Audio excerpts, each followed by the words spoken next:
জীবন শুধু রঙিন হাসি নয়, আছে চাপা কষ্ট, আছে না বলা ভয়। প্রতিটি মুখের পেছনে লুকিয়ে থাকি কথা। এই গল্পগুলি বলি আমরা, খাঁটি নির্ভেজাল সত্যতা। আপনাকে স্বাগতম রিয়েল টক্স বাংলা ইউটিউব চ্যানেলে। এখানে নেই সাধারণ ডায়ালগ, নেই নাটকীয়তা, শুধু জীবনের বাস্তবতা আর অনুভবের জগৎ। জীবন গল্প, মন থেকে বলা, মন ছুঁয়ে যাওয়া কিছু কথা, যা আপনাকে ভাবাবে, কখনো হাসাবে, কখনো চোখ ভিজাবে। চলুন দেখি আজকে গল্প কি আছে। জি, শুরু করুন আপনার জীবনের গল্প একবারই ছোটবেলা থেকেই, যেখান থেকে আপনার মন চায়।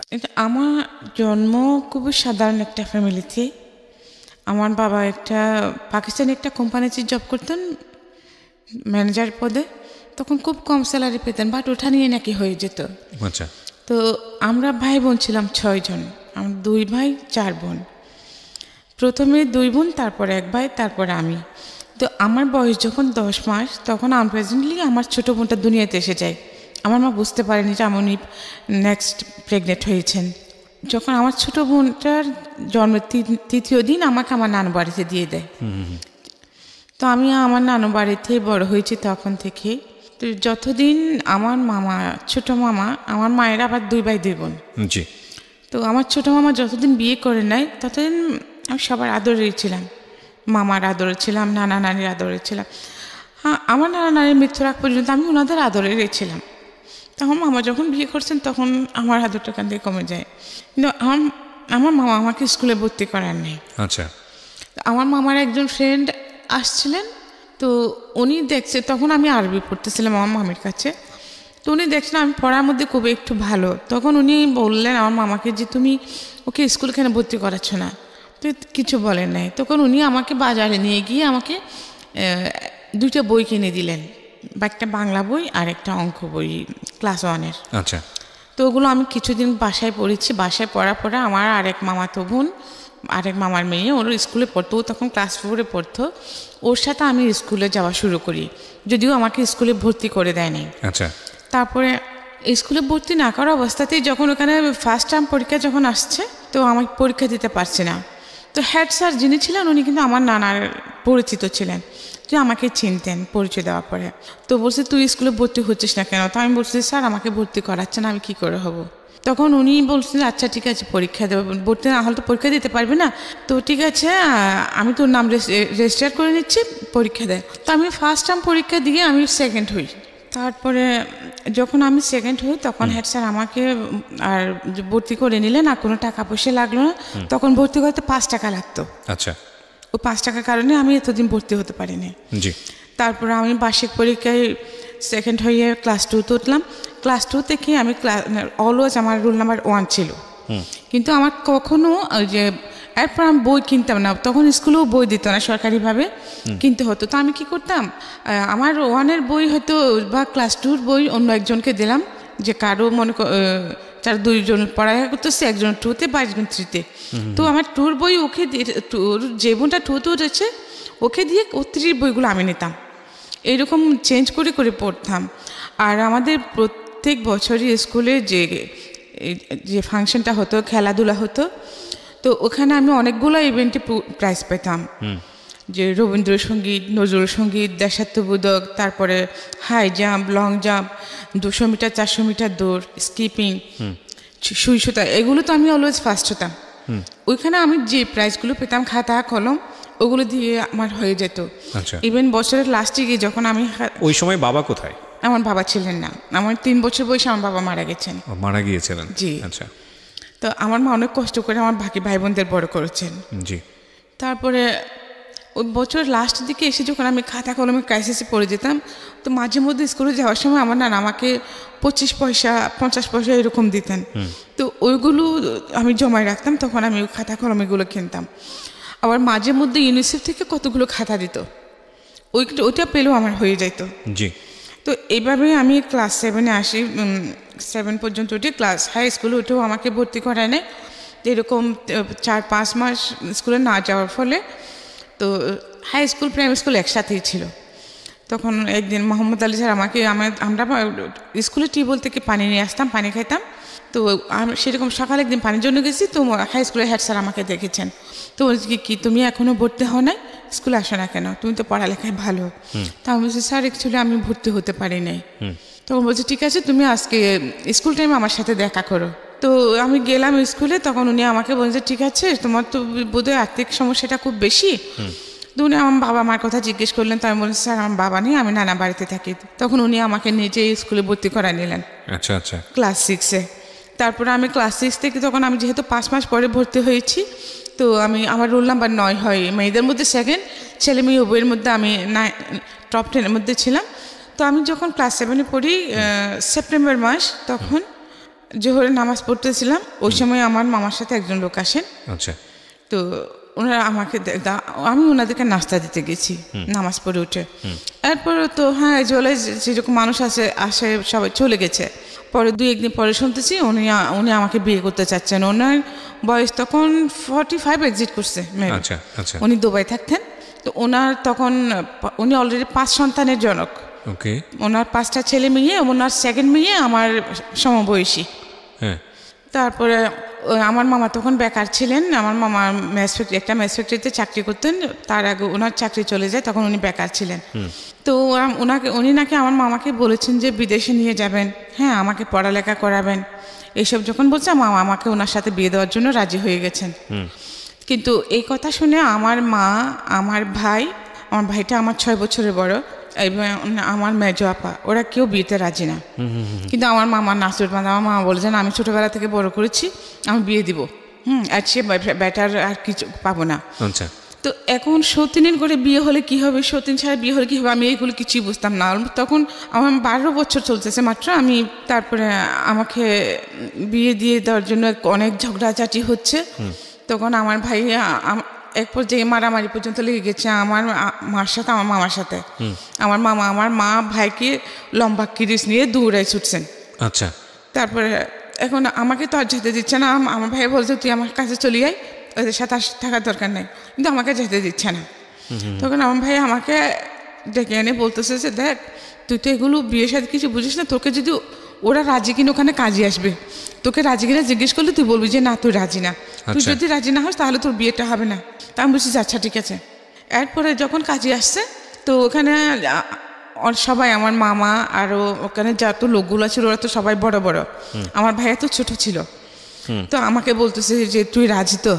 আমি কিছু বলতেছি না, আমি বলছি যে না। হ্যাঁ, তখন ওরা বলতেছে হ্যাঁ রাজি, মাথা নাড়াই জোর করে আমাকে মাথা নাড়ে, কিন্তু কাজই শুনে নেয় আমার কথাটা, বলছে যে রাজি, বাস বিয়ে হয়ে গেছে। তারপর বিয়ে পরে ওখানে বিয়ে হয়ে গেল আপনার? হ্যাঁ, ওই লোকের সাথে আমার বিয়ে হয়ে গেছে। ওকে। আপনার ফ্যামিলি জানতো ওনার সম্পর্কে, জানতো যে ওনার আগে একটা বিয়ে আছে এরকম আছে? হ্যাঁ, সবকিছু জানতো। জেনে শুনে আপনাকে এভাবে বিয়ে দিল? জি, জেনে শুনে দিয়েছেন। ওকে। তো এটা কোনো নাকি ফ্যাক্টর না, পুরুষ মানুষের বয়সটা কোনো ফ্যাক্টর না। আচ্ছা, তারপর? তার এগুলো আমি বুঝতামই না। তারপর আমাকে বিয়ে দিয়ে দিয়েছে।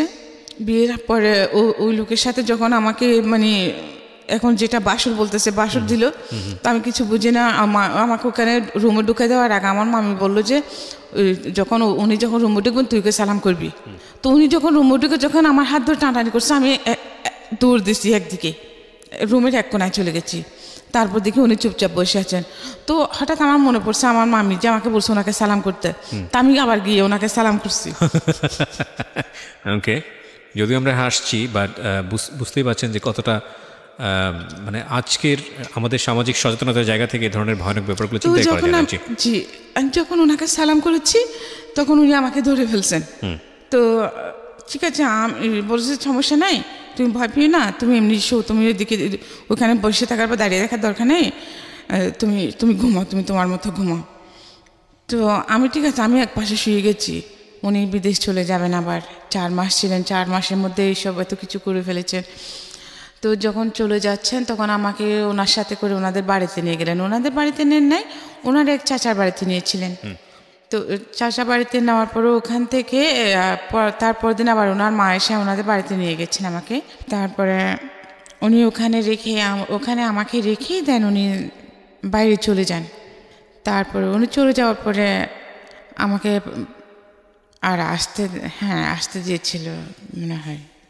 তারপরে যাই হোক, আমাকে ওখানে আমি বেশ কিছুদিন ছিলাম, থাকার পরে আবার আমার নানার বাড়িতে চলে আসি। তো আসার পরে আমি উঠান ঝাড়ু দিচ্ছিলাম প্রায় 3 মাস পরে। তো উঠান ঝাড়ু দেওয়ার পর আসরের নামাজের পরে তো ঝাড়ু দেওয়ার সময় হঠাৎ আমি অজ্ঞান হয়ে পড়ে যাই। আচ্ছা। তো আমার মামি দেখেছে, দেখার পরে আমাকে বাসায় নিয়ে যায়, বাসায় নিয়ে পানি টানি ঢালার পরে আমি সুস্থ হই, আমার জ্ঞান আসে। কিন্তু এরপর থেকে কেমন জানি আমি পাগলামি করি। আচ্ছা।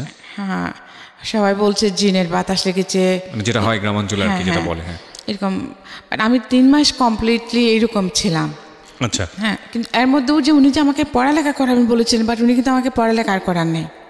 হ্যাঁ, তো এরপর আপনি যেটা বলছিলেন যে ওনার আগের ওয়াইফ ছিল, সেখানে বাচ্চা কাচ্চাও ছিল, তো আপনাকে কি ওই বাড়িতে নিয়ে গিয়ে তুলেছে নাকি অন্য কোনো বাড়িতে, নাকি তখন আপনি জানেন না বিষয়টা? না, ওনার এক চাচা বাড়িতে নিয়ে গেছিলেন, ওনাদের বাড়ি থেকে দূরে। ও আচ্ছা, তখন আপনি জানেন না ঘটনাটা, নাকি বিয়ের পরে জেনেছেন, বিয়ের আগে জেনেছেন? এই ওনার বউ আছে যে, সেটা জানতাম। ও জেনে শুনেই বিয়ে করেছেন? আমি তো বিয়ে সম্পর্কেই জানতাম না। এক্স্যাক্টলি, আপনি তো সেটাই জানেন না, আপনার ফ্যামিলি জেনে শুনেই বিয়ে দিয়েছে। হ্যাঁ, আচ্ছা, বিয়ে কি সেটাই তো আমি বুঝতাম না। রাইট। তারপর তো সেজন্য ওনার বউ থাকলে কি বা না থাকলে বা আমার তাতে কোনো একটা কিছু যায় আসে না। Right right. হ্যাঁ, তারপরে আমাকে ওনার চাচা বাড়িতে নিয়ে গেলেন, ওখানে আমি রাতে ছিলাম। তারপর দিন সকাল ও তো মানে এর মধ্যেই সব জায়গায় জানাজানি হয়ে গেছে, আমাকে সন্ধ্যায় নিয়ে গেছে। তারপরে মানে মাগরিবের পরেই সবার কাছে জানাজানি হয়ে গেছে যে ওনার আমাকে ওখানে নিয়ে গেছে। ও যে সেকেন্ড ম্যারেজ করেছে, ওই মেয়েটাকে এখানে নিয়েছে। মানে গ্রাম তো পাড়া প্রতিবেশী সবাই একদম আমাকে দেখতে আসতেছে।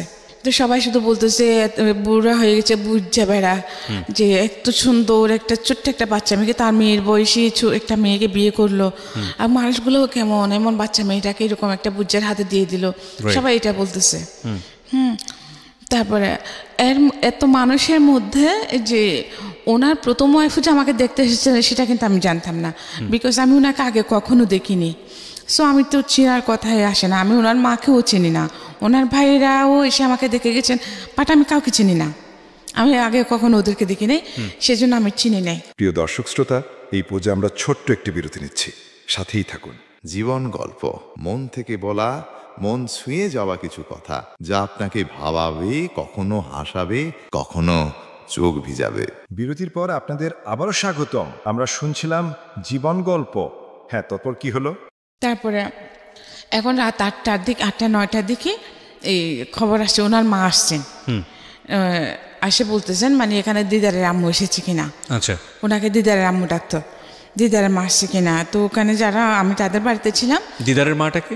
ওই যে আমার সতীনকে দিদার আম্মু ডাকতো। ও আচ্ছা আচ্ছা। ওনার বড় ছেলের নাম দিদার। জি।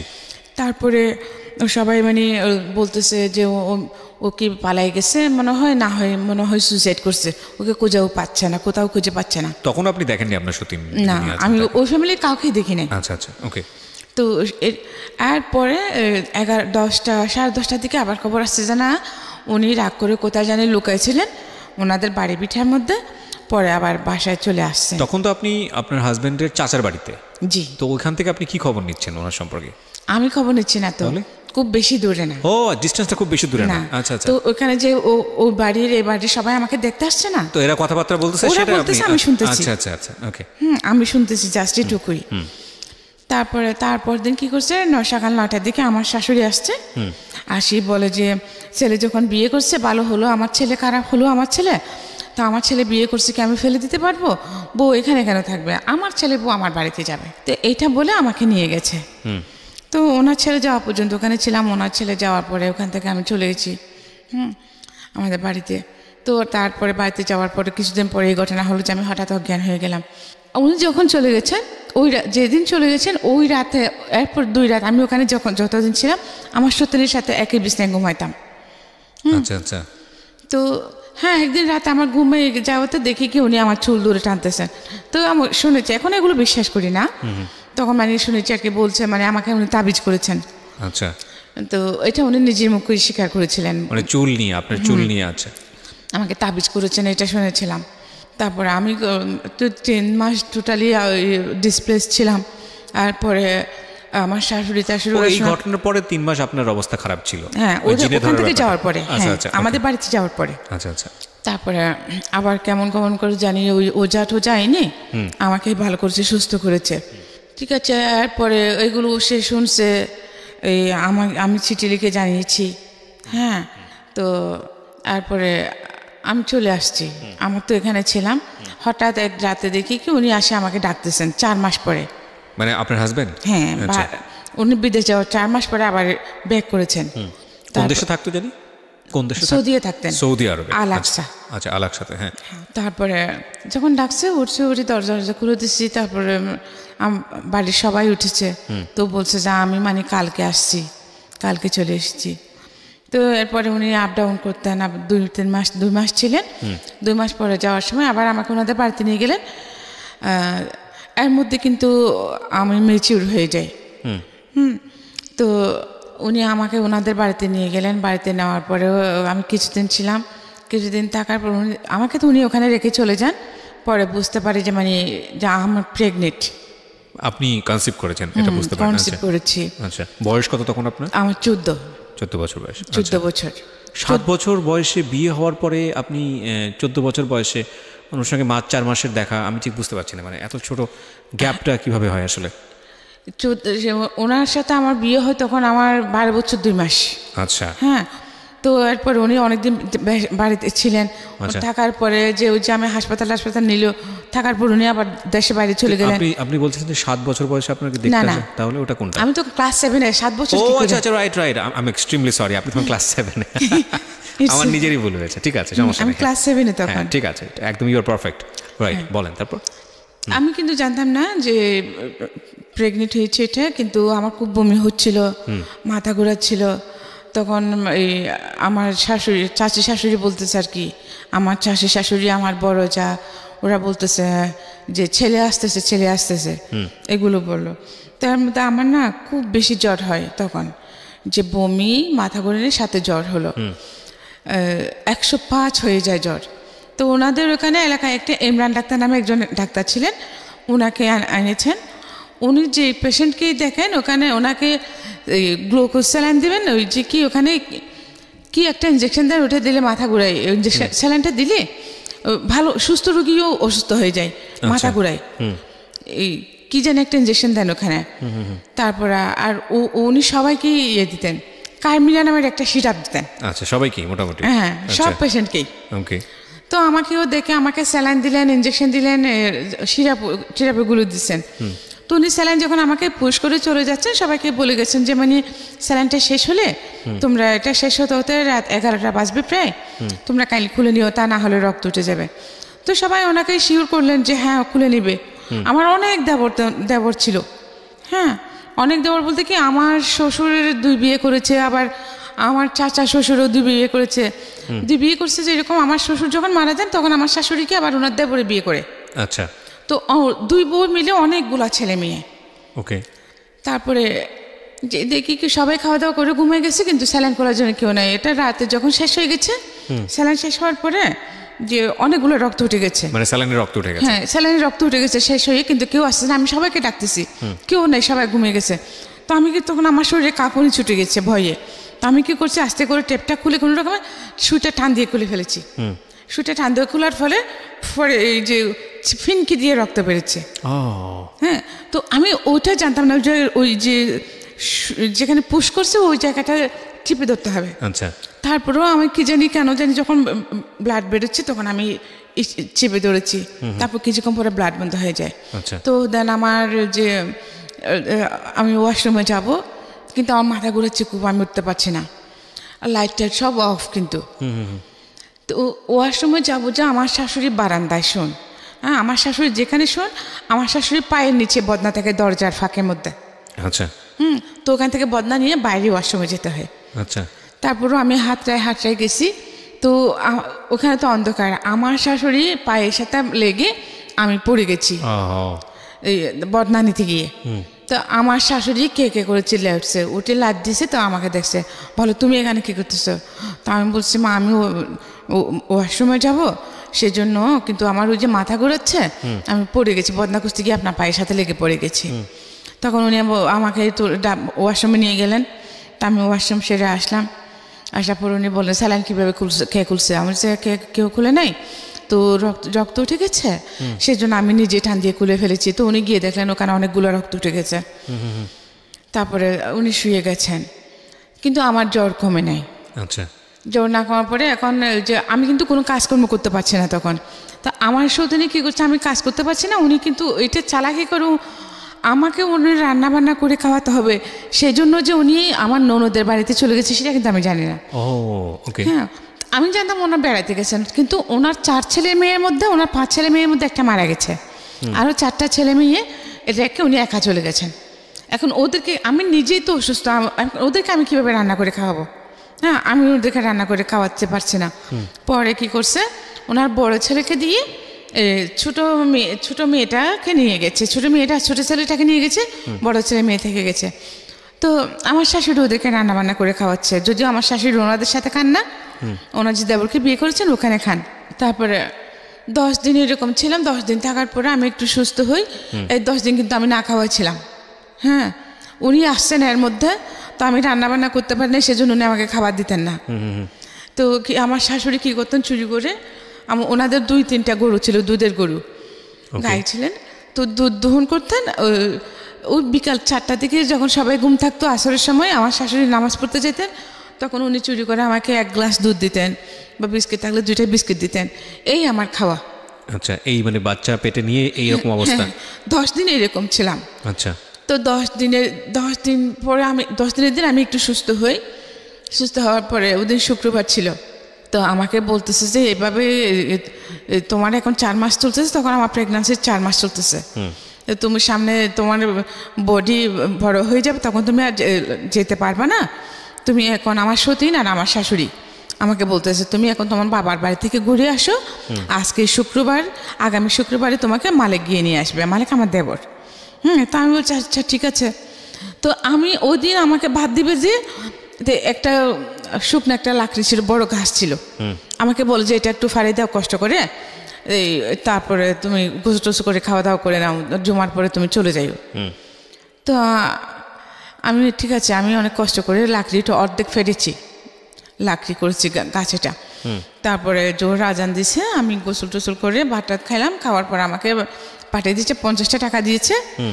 তো বিয়ের সময় আমাকে যে কাপড় চোপড় দিয়েছিল ওগুলো কিছুদিন ওগুলো রেখে দিছে। আচ্ছা, সোনা গয়না সব রেখে দিছে।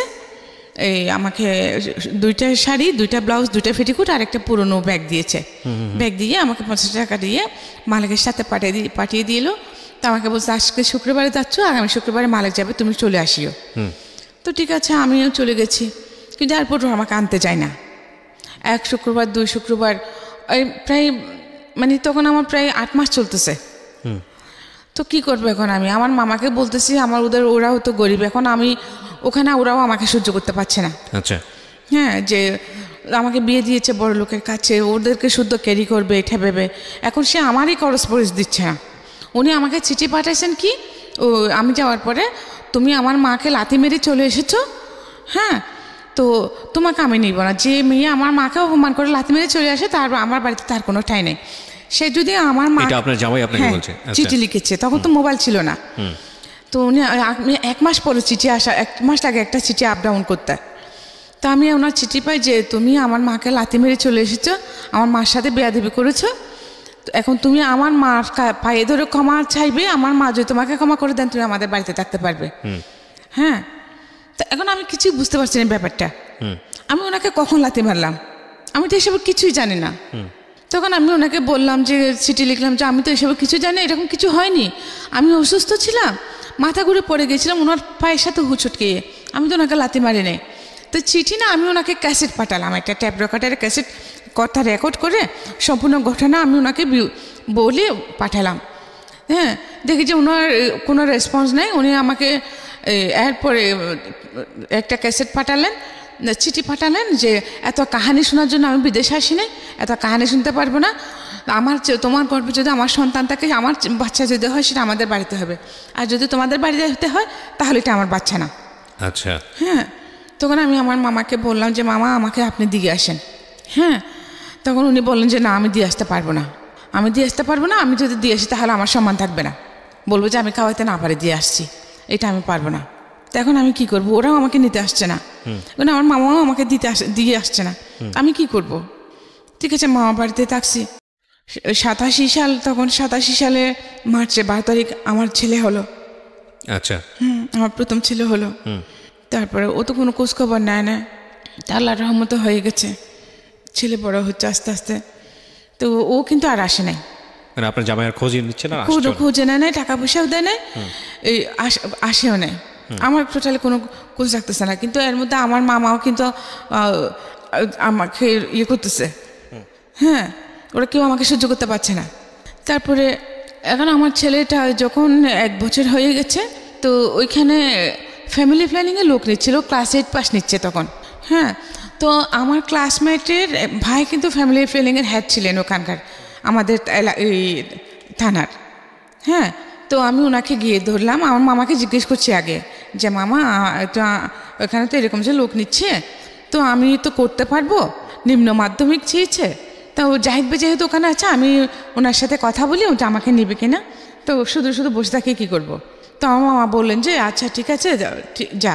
তো আমি জাহিদ ভাইকে বললাম যে ভাইয়া আপনি তো আমার সব কিছু জানেন, তো আমি তো পড়ালেখা করতে পারি নাই, তো আপনি আমার জন্য একটু প্লিজ ট্রাই করেন না আমাকে একটুখানি চাকরিতে দেওয়ার জন্য। তো উনি বললেন যে আচ্ছা ঠিক আছে আমি চেষ্টা করব, তো তুমি চকরিয়ে আসো, ওখানে হেড অফিসে যেতে হবে, ও আসো। তো আমার মামাকে বললাম, মামা বললেন যে আচ্ছা ঠিক আছে। তো আমি বোরকা টুকা পরে গেলাম, তো এই ব্যাপারে কয়েকবার আপ ডাউন করছি, হ্যাঁ, আজকে না হয় কালকে হবে, কালকে না হয় পরশু হবে, তো ঘোরাচ্ছে আমিও ঘুরতেছি। তো এর মধ্যে মানুষ নানা কথা বলছে কি দুবাইয়ের কাছে বিয়ে দিয়েছে, এখন জামাই বিদেশে গেছে, সেই জন্য ছোটো মেয়ে, হ্যাঁ, মানে আমার ক্যারেক্টার নিয়ে কথা বলছে, কেমন করে থাকবে এগুলো বলতেছে। আচ্ছা আচ্ছা। বাট আমার মাইন্ডে কিন্তু এগুলো টোটালি ছিল না।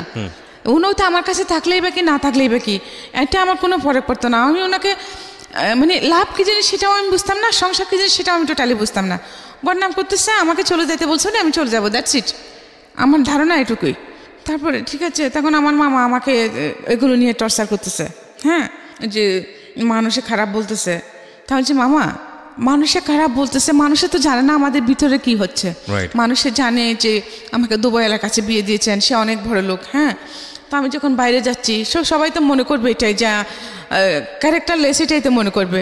আর যেহেতু গ্রাম, মানুষের কাজে হচ্ছে বলা, ওরা যে এত দিনের পর যে না খেয়ে থাকছে, ওরা কেউ আমাদের কাছে একবেলা খাওয়া খেয়েছি কিনা জিজ্ঞেস করছে, করে নাই। তাহলে ওদের কথায় আমাদের কি এসে যায়? বললে আমাকে সমাজ নিয়ে থাকতে হবে, এই সমাজ নিয়ে আমাকে মরতে হবে। তাহলে আপনি সমাজ নিয়ে থাকবেন, সমাজ নিয়ে মরবেন। আপনি যদি মরে যান, যখন আপনার লাশে গন্ধ ছুটবে তখন ওরা এমনিতেই দাফন করবে, কারণ গন্ধ কেউ সহ্য করতে পারে না। সমাজ, যে সমাজ আমি খাইছি খাই নাই, আমার ভালো মন্দ কোচ করে নাই, আমাকে জোর করে বিয়ে দিচ্ছি তখন কেউ বাধা দেয় নাই, এখন কেন আমি সেই সমাজের কথা শুনবো? আমি সমাজের কথা শুনবো না। তখন আমার মামা আমাকে বার করে, খুব মেরেছেন, মেরে আমাকে বার করে দিলেন, এই বাচ্চা সহ বার করে দিয়েছেন। এখন আমি আমার মার কাছেও যেতে পারছি না। বাচ্চার বয়স কত তখন? বাচ্চার বয়স তখন 1 বছর 10 মাস। তারপর এখন আমি আমার মার কাছেও যেতে পারছি না, কারণ উনি আমাকে ওদের বিরুদ্ধে গিয়ে আমাকে বিয়ে দিয়েছেন। ওখানে গেলে আমার ভাই আমাকে যেতে দিচ্ছে না, হ্যাঁ। তো আমি কোথায় যাবো? আমার মামা কারণ ওদের উনি টাকা পয়সা দিচ্ছেন না, আমার দোষ, এটাও আমার দোষ। আমি চাকরি করতে চাচ্ছি ওনাদেরকে একটু হেল্প করার জন্য, হ্যাঁ, নিজেও একটু ভালো থাকবো, না খেয়ে থাকতেছি দিনের পর দিন। এমন হয়েছে যে আমি লাকড়ি কাটতে গেছি, সারাদিন গাছ কেটে যে কয়মন হয়েছে এগুলো টাকাগুলো দিয়ে সন্ধ্যায় এসে 8টায় না আমরা রুটি বানিয়ে খেয়েছি। তখন আমার মামার প্রেস্টিজে লাগে না সেটা, এখন আমি চাকরি করতে যাচ্ছি সেটা প্রেস্টিজে লাগতেছে, আমাকে বার করে দিয়েছে। তো আমি কি করবো, আমার ভাইয়ের ওখানে যেতে পারছি না। আমি আমার বান্ধবীদের ঘরে ঘরে প্রায় 2 মাস এরকম ছিলাম, আজকে এর ঘরে তো কালকে এর ঘরে, এই বাচ্চা নিয়ে। তো শেষে ভেবে দেখলাম যে না, এইভাবে তো জীবন যাবে না, হ্যাঁ। আমি কি করবো, বাচ্চা নিয়ে করতে যাবো, বাচ্চা নিয়ে আমি কোনো কাজও করতে পারবো না। তখন আমার হাতে একটা সিকে5 ঘড়ি ছিল, বিয়ের সময় দিয়েছিল। এই ঘড়িটা বিক্রি করে একটা রেড কাউ দুধের টিন নিয়েছি, তখন 65 টাকা ছিল রেড কাউ দুধের টিনটা নিয়ে একটা হিন্দুর ঘরে আমার মাকে ডেকে এনে আমার ছেলেটাকে দিয়ে দিলাম, দিয়ে বলছে মা তুমি ওকে দেখো, আমি শহরে চলে যাই, হ্যাঁ, এখানে আর কী বা করবো, দেখি ওখানে গার্মেন্টসে বলো মানুষের চাকরি করে, গার্মেন্টসে চাকরি করবো। আমাদের এলাকার একটা ছেলে বলেছিল এটা। মা বলেছে ঠিক আছে। আমি আমাকে দিয়ে কান্না করে করে শহরে চলে আসুন এর সাথে, ওই ছেলেটার সঙ্গে, হ্যাঁ, পাড়া তো চাচাতো ভাই লাগে। আচ্ছা। তো উনি এনে আমাকে লালদিঘির পাড়ে হোটেল আলফা তাদের তুললেন। আচ্ছা। তো বলছে যে এখন তো সাদেখানে আমার কোনো আত্মীয় স্বজনও নাই, তো তোকে নিয়ে আমি কোথায় থাকবো? মানে ওই কক্সবাজার থেকে চিটাগাং এ আসলেন? হ্যাঁ। তো যে কদিন বাচ্চাটা আপনার মায়ের কাছে? হ্যাঁ, যে কদিন চাকরি না হয়, চাকরি তো আসার সাথে সাথে হয় না, খুঁজতে হবে। তো চাকরি যে কদিন না হয় আমরা এখানে থাকি। তো ঠিক আছে থাকলাম। তো রাতে দেখি উনি আমাকে ফোর্স করছেন ওনার সাথে ফিজিক্যাল হওয়ার জন্য। হ্যাঁ, তা আমি বলছি যে না, আমি এরকম করবো না, আপনি যদি আমাকে জোর করেন আমি চিৎকার দেবো। হ্যাঁ, তো উনি কিছু করতে করেন নাই। সকালে উঠে উনি নাস্তার জন্য যাচ্ছেন বলে আমাকে হোটেলে ফেলে উনি চলে গেছেন। হোটেলে ফেলে চলে গেছে হোটেল 2 তলায়। তো এখন আমি কি করবো, আমার হাতে তো কোনো টাকা পয়সা নেই, আমি হোটেলে বিলে বা থেকে দেবো, কী করবো? সকাল 8টার সময় উনি বেরিয়ে গেছেন, 10টা বাজলো, 12টা, 1টা, 3টা বেজে 2টা বেজে গেছে, কোনো খবর নাই। তারপরে আমার প্রচণ্ড ওরকম ক্ষুধা লাগছে। তা আমি ওইটারকে ওখানে হোটেল বয় আছে না, ওদেরকে বললাম যে কি কোনো খাবার পাবো কিনা। বলে টাকা দিলে না নাস্তা এনে দিতে পারবো, কারণ আমার কাছে তো টাকা নেই। বলে আপনার ভাই ছিল না ওখানে, আপনার ভাই এটা কোথায় গেছে? আমি উনি সকালে গেছেন যে আসেন নাই। আমি কিন্তু এই শহরের পরিবেশ, গ্রামের পরিবেশ, এত পলিটিক্স এগুলো কিছু জানি না, বুঝি না। হ্যাঁ, তখন এই আমি বেরিয়ে হাঁটতেছি রুম থেকে বেরিয়ে, তো ম্যানেজার ছিলেন, ম্যানেজার আমাকে ডাকলেন। হ্যাঁ, বলে যে কি আপনার কেউ না এখানে? আমি বলছি আমার ভাই ছিল, সকালে গেছে, উনি আর এখন আসেন নাই। বলে উনি আসবেন না? আমি বলছি জানি না। হ্যাঁ, বলে কেন, কি হয়েছে? তো আমি চুপ করে আছি। তো উনি কি ইমেজ করছেন আমি সেটা জানি না। তা আমাকে বললেন যে দেখেন আমি আপনার বড় ভাইয়ের মতো, আপনি আমাকে নির্ভয়ে বলেন কি হয়েছে। তখন আমি ওনাকে বললাম যে এরকম ব্যাপার, যে আমি এই জন্য কারণে চিটং এসেছি। তো উনি আমার সাথে এরকম বিহেভ করতে চেয়েছেন, করতে পারেন। এখন সকাল উনি নাস্তার কথা বলে চলে গেছেন, এখনও আর আসেন নাই। তখন বলছে এটা তো মহাবিপদ, আপনি হোটেলে বিল কীভাবে দিবেন? হ্যাঁ, আর আপনি যাবেন এবার কোথায়? আমি জানি না, আমি এখানে কিছু চিনি না, আমি লাইফে ফার্স্ট এসেছি। তো তখন ওখানে যে লাল দিঘিতে একটা খেলা হচ্ছিল, যে পুকুরের মধ্যে লাল দিঘিতে একটা লোক ডুব দিয়ে উনি ওখানে পানির ভিতরে সব কিছু খাওয়া দাওয়া করবেন, মানে 22-20-23 ঘন্টা থাকতে পারেন, এইরকম। নামটা ভুলে গেছি, এই মুহূর্তে মনে আসছে না এখন। হ্যাঁ, তো ওই খেলাটা হচ্ছিল, ওখানে প্রচুর মানুষ। তো ওখানে আমরাও 3 তলায় উঠে বারান্দা থেকে এগুলো দেখতেছি, আমিও। ওখানে আরেকটা ফ্যামিলি ছিল, ওটা মানে লোহাগাড়া থেকে আসছে। তো ওনার হাজব্যান্ড ওয়াইফ, ওনার হাজব্যান্ডের কিডনির সমস্যা, ওর জন্য উনি ডাক্তার দেখাতে আসছেন। ওখান থেকে ওনাকে ঢাকা নিয়ে যাবেন পিজি হাসপাতালে। তো ওনার ছেলে মেয়ে আছে। তো কথাবার্তা একসাথে যখন আমরা বারান্দায় খেলা দেখতেছি, তো উনি আমাকে জিজ্ঞেস করছেন আমি কোত্থেকে আসছি না আসছি। তা আমি বললাম ওনাকে। হ্যাঁ, উনি ছিলেন দাঁতের ডাক্তার। তখন উনি বললেন যে ওনাকে আমি বললাম সব কিছু। তখন উনি বললেন যে ঠিক আছে, আমি ঢাকা যাবো, যে আমাকে ওখানে লোক আপটা করার জন্য একটা মানুষ লাগবে, আমার কেউ নাই সেরকম, আমার ওয়াইফ বাচ্চা নিয়ে দেখতে পারবে না। আচ্ছা। হ্যাঁ, তো তুমি যদি আমার সাথে যাও, আমার মেয়ে হয়ে আমাদের বাড়িতে থাকো, তো আমার সাথে যাও, তাহলে আমি আমার মেয়ে হিসেবে রাখবো। তো এখন আমি চিন্তা করে দেখলাম আমার আর কোনো ওয়ে নাই। তা আমি বললাম যে আচ্ছা ঠিক আছে। আমি তখন একেবারে কচুরি ফানার মতো হয়ে গেছি। তো উনি ম্যানেজারের সাথে কথা বললেন যে যে টাকা পয়সা যেগুলো হয়েছে, উনি এরপর ওনার সাথে আমাকে খাওয়ালেন, ওনাদের সাথে খাওয়ালেন। উনি 3 দিন ছিলেন। 3 দিন পরে আমি ওনাদের সাথে ওনাদের বাড়িতে চলে গেলাম। বাড়িটা কোথায় ছিল? ওনাদের বাড়ি ছিল পদুয়া, লোহাগাড়া থানা। আচ্ছা আচ্ছা। তারপরে উনি কিন্তু এটা ওনার সেকেন্ড ওয়াইফ ছিল, ওনার আরেকটা ওয়াইফ আছে, ওটা কক্সবাজারে থাকে। ওনার ওইকারও ছেলে 2টা আর মেয়ে আছে। ওনার ছেলে দুটোটাই দাঁতের ডাক্তার। হ্যাঁ, তো ওনার ছোটো ওয়াইফের কাছে আমাকে নিয়ে গেছেন। ছোটো ওয়াইফ, উনি মহিলাটা অসম্ভব রকম ভালো ছিলেন। আমাকে একদম ঠিকই ওনার নিজের মেয়ের মতো করছেন। পুরো সংসার দায়িত্ব আমাকে দিয়ে দিয়েছেন। আমি যেটা বলি সেটা আমার সব কিছু আমার হাতে সঁপে দিয়েছেন। রান্না বান্না, ওনার ঘরের সব কিছু আমি সামলাচ্ছি সব, আমি ওরকম বড় মেয়ের মতো। জি। কিন্তু ওনার সতীনের একটা মেয়ে ছিল সেখানে, ওনার সাথে রেহানা নাম। ও ক্লাস 9-এ পড়তো তখন। ওর এটা সহ্য হয় নাই, ওর এই অপরচুনিটিটা ওটা ওর সৎমা হিসেবে থেকেছে ওনার সাথে সারা জীবন। সৎমাকে সৎ ভেবেছে, আপনভাবে কাছে আসে নাই। হ্যাঁ, তো আমি ওই জিনিসটা করে নিতে পেরেছি। তো এখন ওনার এটা সহ্য হচ্ছে না। তো ওনার একটা ঘড়ি হারিয়ে গেছে রেহানার। এখন উনি বলছেন ঘড়িটা আমি চুরি করেছি। আচ্ছা। তা আমি বলছি আমি নিই নাই। তো সন্ধ্যাবেলা যখন আব্বু আসলেন, ওনার বাবাকে আমি বাবা ডাকতাম। আপনি বাবা ডাকতেন? হ্যাঁ। আচ্ছা, যিনি আপনাকে নিয়ে গেল ডাক্তার, ওনাকে বাবা ডাকতেন? বাবা ডাকতাম, ওনার ওয়াইফকে মা ডাকতাম। আচ্ছা। ওনার ছেলে মেয়েরাও আমাকে বোনের মতো জানতো। আল্লাহ বেঁচে আছেন কিনা জানি না, মারা গিয়ে থাকলে আল্লাহ জান্নাত দান করুন। তারপর তো উনি বলেন যে আমাকে জিজ্ঞেস করছে তোকে নিয়েছিস? আমি বলছি না বাবা আমি নিই না, আমি ঘুরে দিয়ে কী করবো? আপনি আমাকে আশ্রয় দিয়েছেন, এটা আমার কাছে শুকর আলহামদুলিল্লাহ। আমাকে যে অপরচুনিটি আপনি দিয়েছেন এটা আমার কল্পনাতে, আমি ঘুরে দিয়ে কী করবো? ঘুরে দরকারই তো নাই। তো উনি সেটা বিশ্বাস করেছেন। উনি আমার ফেস দেখে বুঝতে পারছেন আমি সত্যি বলছি, কিন্তু ওনার মেয়ে বিশ্বাস করছে না। উনি আমাকে আমার পুরো বডিতে চেক করে দেখলেন, এখানে এখানে সবখানে হাত ঢোকা দিয়ে, পাই নাই। তখন উনি আমাকে বাথরুমের ভিতরে নিয়ে গেলেন। উনি বলছেন যে আমি আমার গোপনাঙ্গের ভিতরে গড়িয়ে লুকায় রাখছি। ওনার সৎ মেয়েটা? হ্যাঁ। সবখানে দেখার পরে আমি বলছি যে ম্যাম খুব কান্না করতেছি, আমি তো কিছু বলার বাসা পাচ্ছি না। পলঙ্কিত হলাম, চুর হলাম, বাট চুরির জিনিসটা আমার কাছে পাইল না। আমাকে এমন এমন জায়গায় চেক আপ করলো। তখন তারপর দিন ওই বাবা আমাকে একটা চিঠি লিখে দিলেন। ওনার এক ভাইয়ের ছেলের সাথে আমাকে কক্সবাজার পাঠিয়ে দিচ্ছেন ওনার ছেলের কাছে, যে তুমি ওখানে থাকবে, তুই ওখানে থাকবি, ও তোকে ডাক্তারি শিখাবে, দাঁতের কাজকর্মগুলি শিখাবে, তুই লাইফে কিছু করতে পারবি, এখানে তুই থাকতে পারবি না। হ্যাঁ তুই এখান থেকে চলে যা। আমি চেয়েছিলাম তোকে আমার মেয়ের মতো রাখতে। আমি যেহেতু অসুস্থ মানুষ, আমি হাসপাতাল যেতে হয়, তো সাথে কাউকে পাই না, তুই থাকলে আমার ভালো হতো। সেজন্য আমি একজন, কিন্তু ওরা সেটা হতে দিবে না। তখন আমি বললাম যে বাবা আপনি যে আমাকে ওখানে পাঠাবেন, তো এখানে ওনার মেয়ে যদি এরকম হয় তাহলে ওনার ছেলেগুলো তো সেরকমই হবে। হ্যাঁ, তো বলে যে না আমার বড় ছেলেটা খুব ভালো, তুই ওর কাছে ওগুলো তোকে রাখবে। তো ঠিক আছে আমাকে পাঠাই দিলেন। গেলাম, আমরা সন্ধ্যা 7টার দিকে গিয়ে পৌঁছলাম। তো খাওয়া দাওয়া করলাম। তো ওনার বড় ছেলে আর আস্তে আস্তে রাত অনেক হয়েছে, তখন আমি ঘুমাই গেছি।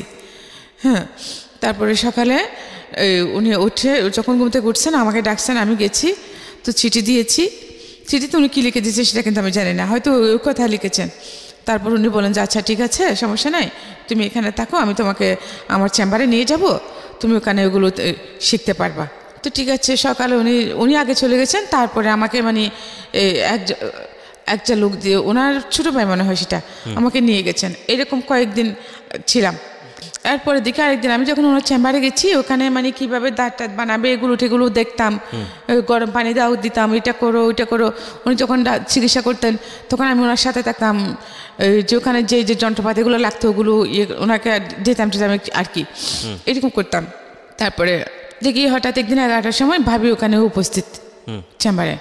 তো উনি বলছেন যে ওনার একটা মেয়ে ছিল তখন, উনি বলছেন যে কি আমিও আজকে থেকে এখানে চেম্বারে থাকবো। তো স্যার, আমি ওনাকে স্যার ডাকতাম আবার। তো স্যার বলেন যে কেন? বলে না ও যখন এখানে থাকবে তোমার সাথে কাজ করবে, আমিও এখানে থাকবো, আমি বাসায় যাব না। তো উনি বুঝতে পারছেন কি উনি সেটা কেন বলেছেন। তো আমিও কিছুটা যে বুঝি না তা আমিও বুঝলাম। তো ঘুরে ফিরে ওই একটাই ঘটনা যে আমার সাদা চামড়াটাই সব জায়গায় আমার জন্য কালো হয়ে দাঁড়ায়। তো ওগুলো নিয়ে ওনাদের মধ্যে বোধহয় ঝগড়াঝাটি হয়েছে। উনি একটা সময় গিয়ে 15-20 দিন পরে উনিও আমাকে বলেন যে বোন, আমারও তোকে রাখা আমার পক্ষে সম্ভব না, আমার সংসার ভেঙে যাবে, তুই অন্য কোথাও চলে যা। তো আমি বললাম যে আমি কোথায় যাব, আমার তো যাওয়ার কোনো ঠাঁই নেই। আমাকে 500 টাকা দিলেন, বাড়িতেও ঠাঁই নেই, বাবার বাড়ি নেই, শ্বশুর বাড়ি নেই, নিজের থাকার কোনো ঠাঁই নেই। একটা ছেলে আছে, সেটা কোথায় সেটাও জানে না, মাকে দিয়ে আসছে। থাক, এইভাবে বেঁচে থেকে কী করবো। আমাকে 500 টাকা দিলেন। 500 টাকা নিয়ে আমি যে একেবারে সাগরের পাড়ে চলে গেছি। তা বাঁচবো না, কিসের জন্য বাঁচবো? আমার যখন কিচ্ছুই নেই, তার উপরে যে মানুষের বাসায় কাজ করবো ওইরকম আমাকে রাখে না। আমার সাদা চামড়াটা দেখলে কেউ আমাকে কাজে বুয়া হিসেবে রাখে না। তারপরে আমি ডিসিশন নিলাম যে আমি মরেই যাবো। তো আমি সাগরে ঝাঁপিয়ে পড়ি। তখন দেখতে পাচ্ছিলাম দূর থেকে একটা স্পিডবোট আসতেছিল, ছোটো স্পিডবোটগুলো 2জন লোক ছিল, ওরা আমাকে তুলে নিয়েছে। লোকটা ছিল খ্রিস্টান, জন ব্যাপটিস্ট নাম, উনি মেরিন ইঞ্জিনিয়ার ছিলেন। পরে জেনেছি উনি আমাকে তুলে নিয়ে কক্সবাজার সদর হাসপাতালে নিয়ে গেছেন। 2 দিন ওখানে থাকার পরে সুস্থ হয়ে করে উনি আমাকে জিজ্ঞেস করলেন তুমি কেন সুইসাইড করতে চাইছো? আমি বলছি আমি বেঁচে থেকে এবার কী করবো, আমি কী হয় দুনিয়াতে, যেখানেই যাই সেখানেই আমার জন্য বাধা, কীভাবে বাঁচবো আমি? তখন উনি বললেন যে তুমি কি আমার কথা শুনবা? যে কী শুনবো, সবাই তো আশ্বাস দেয় যে যেটা বলে সেটা করি, ফলাফল তো সে জিরোই, আর কি শুনবো? তা আপনিও হয়তো সেরকমই কিছু করবেন, ব্যতিক্রম কিছু তো হবে না। বলে যে না সেরকম কিছু না, আমার 2টা বোন আছে। আমার একটা বোন সিটং সিটিতে থাকে জামাই নিয়ে, তার 2টা ছেলে আছে, সে গার্মেন্টসে চাকরি করে ফিরিপুটে। তুমি যদি আমার সাথে আমাদের বাড়িতে চলে যাও, আমার 2 বোন তুমি সহ 3 বোন হবা। আমার বোনের সাথে তুমি চাকরি করতে পারবে। ঠিক আছে, আসলাম ওনার সাথে। ওখানে যে খ্রিস্টান একটা আছে না, মরিয়ম আশ্রম, খ্রিস্টান পল্লী আছে, একটু কর্ণফুলী নদীর পারে, ওখানে গেলাম। তো ওখানে উনি ওনার বাবা মাকে বললেন সব কিছু, ওনার ওয়াইফ আছেন, বাচ্চা আছেন, তো ওরা ইজিলি নিয়েছে। আর যেহেতু আমি অন্য ধর্মের একটা মেয়ে, তো ওখানে কিছুদিন থাকার পরে জ্যোৎস্না দিয়ে আসলাম। ওনার বোনের নাম ছিল জ্যোৎস্না, হেলেনা ডিসিলভা, জ্যোৎস্না ডাক্তার। উনি আসলেন, উনি আসার পরে আমি ওনার সাথে এখানে চলে আসলাম ফিরিপুরে। এখানে জব রিজেন্সি গার্মেন্টসে ঢুকলাম, চাকরি করতেছে। সেই চাকরি করতে করতেই অসুস্থ হয়ে যায়, ইনফ্লুয়েঞ্জা হয় ওয়েদার চেঞ্জ হওয়ার কারণে, জায়গা বদল হওয়ার কারণে। তখন আমি ছুটি নিয়ে চলে আসি। যখন আসতেছি তখন একটা লোক আমাকে কিছু বাজে কথা বলেছে। তো তখন আমি ওনাকে জুতা দেখাইছি, স্যান্ডেল দেখাইছি। পরে উনি কী যেন বলে বাইক নিয়ে চলে গেছেন। আমি চলে আসছি, তারপর উনি আমাকে ফলো করতেন, জানতাম না আমি সেটা।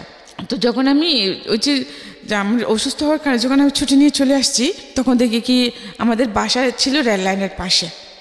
তো ওখানে কিছু জুপ টুপ ছিল, ওখানে হঠাৎ উনি জুপ থেকে বেরিয়েছেন। যখন ওনাকে দেখছি আমি ভয় পেয়ে গেছি, তা আমি দূরে বাসায় চলে গেছি। তো বাড়িওয়ালা নানা দেখছিলেন, তিনি আমাকে ডাক দিলেন পিছন থেকে। আমি বলছি যে নানু ভাই আমি পরে আসবো, এটা বলে আমি চলে গেছি। তো পরে যখন ওনার কাছে গেছে বল দূর আসছিস কেন, আমার ওখান থেকে একটা লোক ছিল, ওই লোকটাকে আমি স্যান্ডেল দেখাইছিলাম, কারণ আমি ওনাকে দেখে ভয় পেয়েছি সেজন্য। যাই হোক, উনি আমাকে কিছু করেন নাই। উনি অসম্ভব রকম সুন্দর ছিলেন, লোকটা অসম্ভব সুন্দর, কিছু করেন নাই। আমি চাকরি করতেছি, এর মধ্যে আমাকে যে এক লোক আমাকে তুলে নিয়ে আসে। কিভাবে ঘটনাটা? তখনও মানে ওই দিন আমাদের প্রোডাকশন ছিল না। হ্যাঁ, লাঞ্চ আওয়ারে ছুটি দিয়ে দেয়, লাঞ্চ আওয়ারে না, লাঞ্চের পরে 3টার দিকে ছুটি দিয়ে দেয়। তো আমরা চলে আসতেছি, হঠাৎ একটা মাইক্রো নিয়ে আসি, ওই লোকগুলো আমাকে তুলে নিয়ে যায়। তুলে নিয়ে যাওয়ার পরে জানতে পারি যে ওনার আমি মানে আমার পরে যে আমার বিয়েটা হলো আর কি, ওনার নাম। তো উনি ওখানে তো ওনার ফ্রেন্ড, ওরা ছিল এমএস কলেজ আর চিটং কলেজের ছাত্র, স্টুডেন্ট। ওরা নিয়ে আমাকে ওনার এক ভাবির আগ্রাবাদে এক ভাবির বাড়িতে নিয়ে গেলেন, ওনাকে ওখানে রাখলেন আমাকে। ওখানে রাখার পরে তারপর দিন আমাকে উনি ওনার ফ্রেন্ডের বাড়িতে নিয়ে গেলেন, রাউজান। এই যে লোকটা তুলে নিয়ে গেল, তাকে কি আপনি চিনতেন? না, চিনতাম না। তো আপনি কিছু, উনি আমাকে চিনতেন। তো কিছু বলছেন না ওনাকে যে আপনি আমাকে এখানে তুলে নিয়ে আসলেন? বলছি তো, বলছি না। তখন কি বলে ও? হ্যাঁ, উনি বলছেন যে তুমি অমুকে স্যান্ডেল দেখাইছিলাম। হ্যাঁ দেখাইছিলাম। তো মা বোন সবার আছে না, আপনাদের জন্য আমরা যারা গার্মেন্টসের মেয়ে, মানে কি খারাপ, গার্মেন্টস মেয়েরা সবাই যদি খারাপ হতো, এখানে তো আপনার মাও তো খারাপ তাহলে। মানে আমাকে ওইরকম করে কথা বলছিলাম। আপনারা মানুষের শুধু বাহ্যিক রূপটা দেখে বিচার করেন, মানে ভিতরটা ভাবার চেষ্টা করেন না। একটা মেয়েকে দেখলাম, ভালো লাগলো, তাকে যেভাবে হোক আমার পেতেই হবে। কেন? সেটা যদি আপনার বোন, ওটাকে আপনার বোনের চোখে দেখতে পারেন না? তা আমার যে আপনি জানেন আমার জীবনে কত কষ্ট আছে, কত যন্ত্রণা আছে। হ্যাঁ, আমি এত ছোট্ট বয়স, আমার একটা বাচ্চা আছে, আমি সারাদিন কাজ করি, ভালো থাকি, সারা রাত আমি ঘুমাতে পারি না, আমি বাচ্চার জন্য কান্না করি। হ্যাঁ, তা আপনি কী করে কোনো কিছু না জানে কীভাবে একটা মেয়েকে অন্যরকম একটা এরকম কমন পাস করতে পারেন? আপনার বোনকে কেউ করলে তখন আপনার কেমন লাগবে? তখন ওর মধ্যে কী হয়েছে, তোমার বাচ্চা আছে মানে কি পিচ্ছি মেয়ে, তোমার কি বাচ্চা? হ্যাঁ, তখন আমি ওনাকে সব ঘটনা বলছি। ঘটনা বলার পর উনি আমার কোনো কথা বলছি, ঠিক আছে আমি এটাকে আমি বিয়ে করবো। হ্যাঁ, তো বিয়ে করবেন উনি আমাকে 1 মাস ওখানে রাখলেন, হলদিয়া গ্রামে রাখলেন ওনার ফ্রেন্ডের পাশে। ওখান থেকে আনে মাজারে বিয়ে করেছেন, আমার সে মাজারে, বাইজিদ বুস্তের মাজারে। মানে যিনি, যে ভদ্রলোকের কথা আপনি বলছিলেন, যিনি আপনাকে ব্যাপটিস করেছিল, সেই লোক? হ্যাঁ। কি নাম ছিল ওনার? ওনার নাম ছিল লিয়াকত আলী কন্ট্রাক্টর।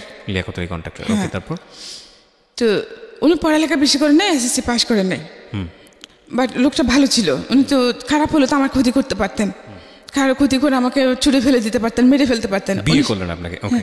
হ্যাঁ, তো উনি বিয়ে করে ভাড়া করে লাগলো আমাকে।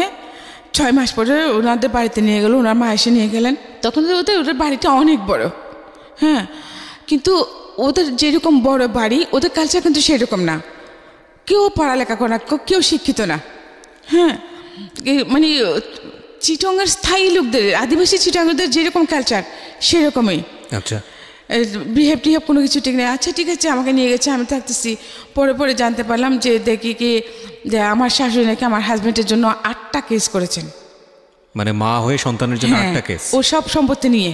তো আমার বিয়ের পরেও মানে তখন 3টে, যখন আমাকে বিয়ে করতেছে তখন 3টা কেসের রায় হয়েছে। উনি খালাস পেয়েছেন, উনি দোষী না। আচ্ছা। তার বিয়ের পর আর বাকি 5টা হয়েছে। তো যাই হোক ওখানে আমি সংসার করতেছি, কিন্তু আমার শাশুড়ি আমাকে টোটালি সহ্য করতে পারেন না। হ্যাঁ, আমি গরিবের মেয়ে, আমাকে বিয়ে করে ওনার ছেলে কিছু পাই নাই। হ্যাঁ, সেজন্য উনি আমাকে খুব টর্চার করতেন, আমার শাশুড়ি। জি। এমন অবস্থা হয়েছে যে আমি করে সব কাজকর্ম করলাম, ওনার 8টা মেয়ে, 2টা মেয়ে বিয়ে হয়েছে, বাকি সবগুলো ছোটো ছোটো।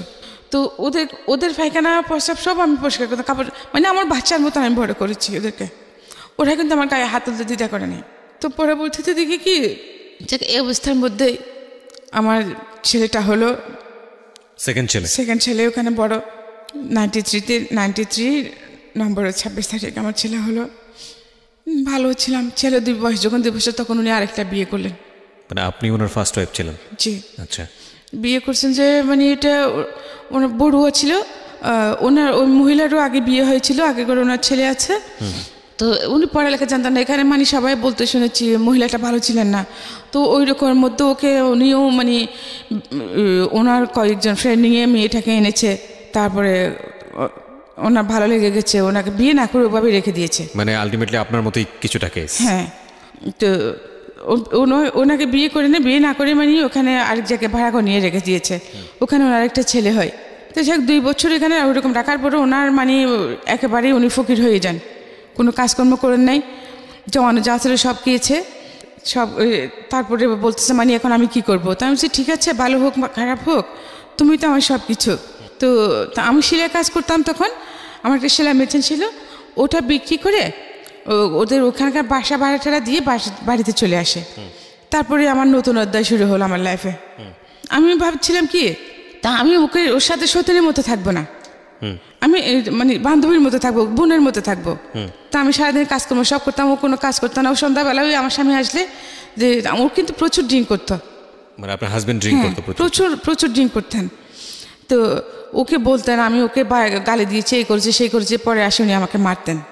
তারপরে এইভাবে এক সময় যে আমার বড় মেয়েটা পেটে আসলো, তারপরে বড় মেয়ে হওয়ার পরে যে উনি কমপ্লিটলি আমার সাথে সব সম্পর্ক ছিন্ন করে ফেললেন। আমরা একই ঘরে থাকি কিন্তু কেউ কারোর দিকে তাকায় না, উনি আমাকে দেখলে চোখ নিচু করে ফেলেন, আমার সাথে কোনো সম্পর্ক নেই। এইভাবে থাকার পর আমার মেয়ের বয়স যখন 2 বছর হলো, 2 বছর পড়ছে, তখন আমার সতীন কী করছে, একদিন আমার সতীনের ফুফু মা আবার ওনার 2 ভাই এখানে ওই বাড়িতে থাকতেন আমাদের সাথে, ওরা সবাই মিলে আমাকে সকাল 10টায় বের করে দিয়েছে। আমার ছেলে মেয়ে 2টা নিয়ে, 2টা শাড়ি, একটা টাওয়েল, আমার একটা মশারি, আর আমার ছেলের মেয়ের কয়েকটা কাপড় নিয়ে একটা কালো ব্যাগের মধ্যে দিয়ে 150 টাকা দিয়ে আমাকে বার করে দিচ্ছে। আমার হাজব্যান্ড এখন বসা ছিল সকাল 10টায়, তো বলতেছে, তো আমি যখন ওকে বলছি, ও বলছে যে চলে যাক, বার করে দে, আমার আধা কেজি চাল বাঁচবে। ঠিক আছে, চলে গেছি, কোথায় যাবো সেটা জানি না। তারপরে আমার সতীনের ভাই আমাকে একটা সিএনজি এনে তো গাড়িতে তুলে দিল, আমি বহদ্দারহাট চলে গেলাম। যাওয়ার সময় গাড়িতে দেখে কি, ও তখন আমার হাজব্যান্ড তখন বাইরের দোকানে পান নিচ্ছে। তো বহদ্দারহাট গিয়ে আমাকে একটা গাড়িতে, একটা যে কক্সবাজার গাড়িতে তুলে দিল, কিন্তু কোনো গাড়ি ভাড়াটা দেয় নাই। তো যখন গাড়ি ভাড়ার জন্য আসছে, তখন আমি আমার কাছে যে টাকাগুলো ছিল ওইটা দিচ্ছি, বলে যে আরও লাগবে। আমি আমার কাছে আর কোনো টাকা নেই।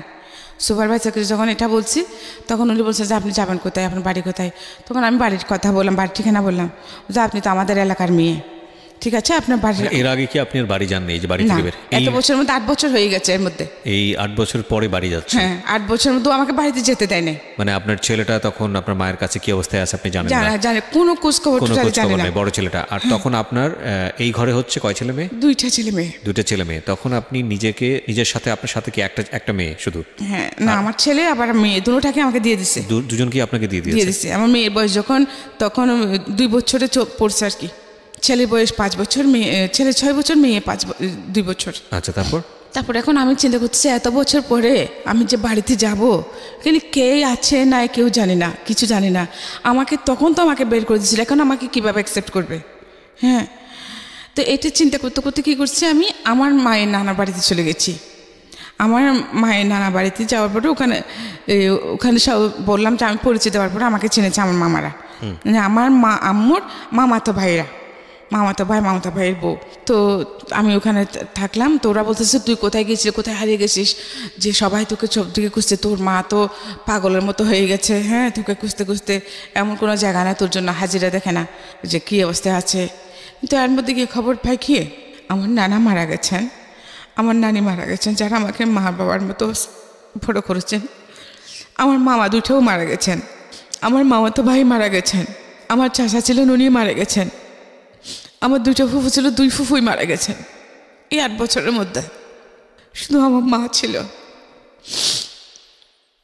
সব কিছু বলার পরে আমার ওই মামি কী করছে, আমার মামাতো ভাই থেকে আমাদের বাড়িতে পাঠিয়েছে।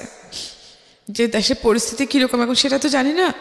তারপরে ওনার ছেলেকে পাঠালেন যে আমার মাকে যেন চুপি চুপি বলে আমি আসছি। তারপরে ওই খবর বিকেলে আমার মা ওর সাথে চলে আসে, আমার মামাতো ভাইটার সাথে চলে এসেছে, যে সাথে আমার ছেলেও ছিল। এই ফার্স্ট 10 বছর পর আমি আমার ছেলেকে দেখলাম। মানে তখনকার যে ফিলিংসটা, সমস্ত কষ্ট আমি ভুলে গেছি। আমার কোনো কষ্ট ছিল না তখন, যখন আমি আমার ছেলেটাকে দেখছি। আমি গিয়ে আমার ছেলেকে জড়াই ধরে, বড় হয়েছে মাশাআল্লাহ, স্বাস্থ্য ভালো, মোটামুটি ভালোই আছে। 8 বছর পরে মাকে দেখলাম, ছেলেকে দেখলাম। ওই দিন আমার মা ওখানে ছিল। তারপর দিন আমার মা আমার ছেলেকে নিয়ে চলে এসেছিল, আসতে চাচ্ছিল না। তো আম্মু বলে যে চলে যাই, হ্যাঁ আগে ওদিকে দেখি পরিস্থিতি কীরকম কী করি, তারপরে তো মাকে নিয়ে আসবো। হ্যাঁ ঠিক আছে, চলে গেছে। তো আমাকে বলেছে মা যদি আমাকে ওখানে নিতে না পারো, হ্যাঁ তাহলে আমি কি করব। তো আমার মামা বলে যে চিন্তা করিস না, সমস্যা নাই। এখানে আমাদের পিছনের আমার যে বোনটা এখানে ইন্স্যুরেন্স কোম্পানিতে চাকরি করে, তুই আমার এখানে থেকে তো ছেলে মেয়েদের নিয়ে এখানে চাকরি করে চলতে পারবি, সমস্যা হবে না। তো ওই খালাকে ডেকে এনে মামা ওনার সাথে আমাকে পরিচয় করে দিলেন। পরিচয় করে দেওয়ার পরে যে বলে যে ঠিক আছে আমি কালকে ওকে আমাদের অফিসে নিয়ে যাব। হ্যাঁ আগে কথা বলবো, কথা বলার পর আমি ওকে নিয়ে যাব। তো ঠিক আছে, এর মধ্যে আমার মাও ওদিকে আমাকে নিয়ে যাওয়ার ব্যবস্থা করতেছেন। তারপরে 3 দিন পরে আমার মা আসলেন, আমার মামিও এসেছেন, আমার ছোটো মামি। তারপরে ওদের সাথে আমি এখানে গেলাম, দেখি যে না সব কিছু নর্মাল হয়েছে। যে আমাকে কেউ কিছু বলছে না, আমার ভাই কিছু বলছে না। আমার ভাই বিয়ে করেছে, ভাইয়ের একটা ছেলে হয়েছে। হ্যাঁ আমার ছোটো বোনটা যেটা ছিল ওটার বিয়ে হয়েছে, সব কিছু ঠিক আছে। আমার ভাই চাচাতো ভাইয়েরা বিয়ে করেছে। যে আমার ভাবি আমার সাথে কথা বলছে না, আমি আমার চাচাতো ভাইয়ের বাড়িতে গিয়ে বসছি। আমার মাকে ওখানে রাখলেন, আমার ভাইয়ের কাছে নিলেন না, ভাইয়ের বাড়িতে।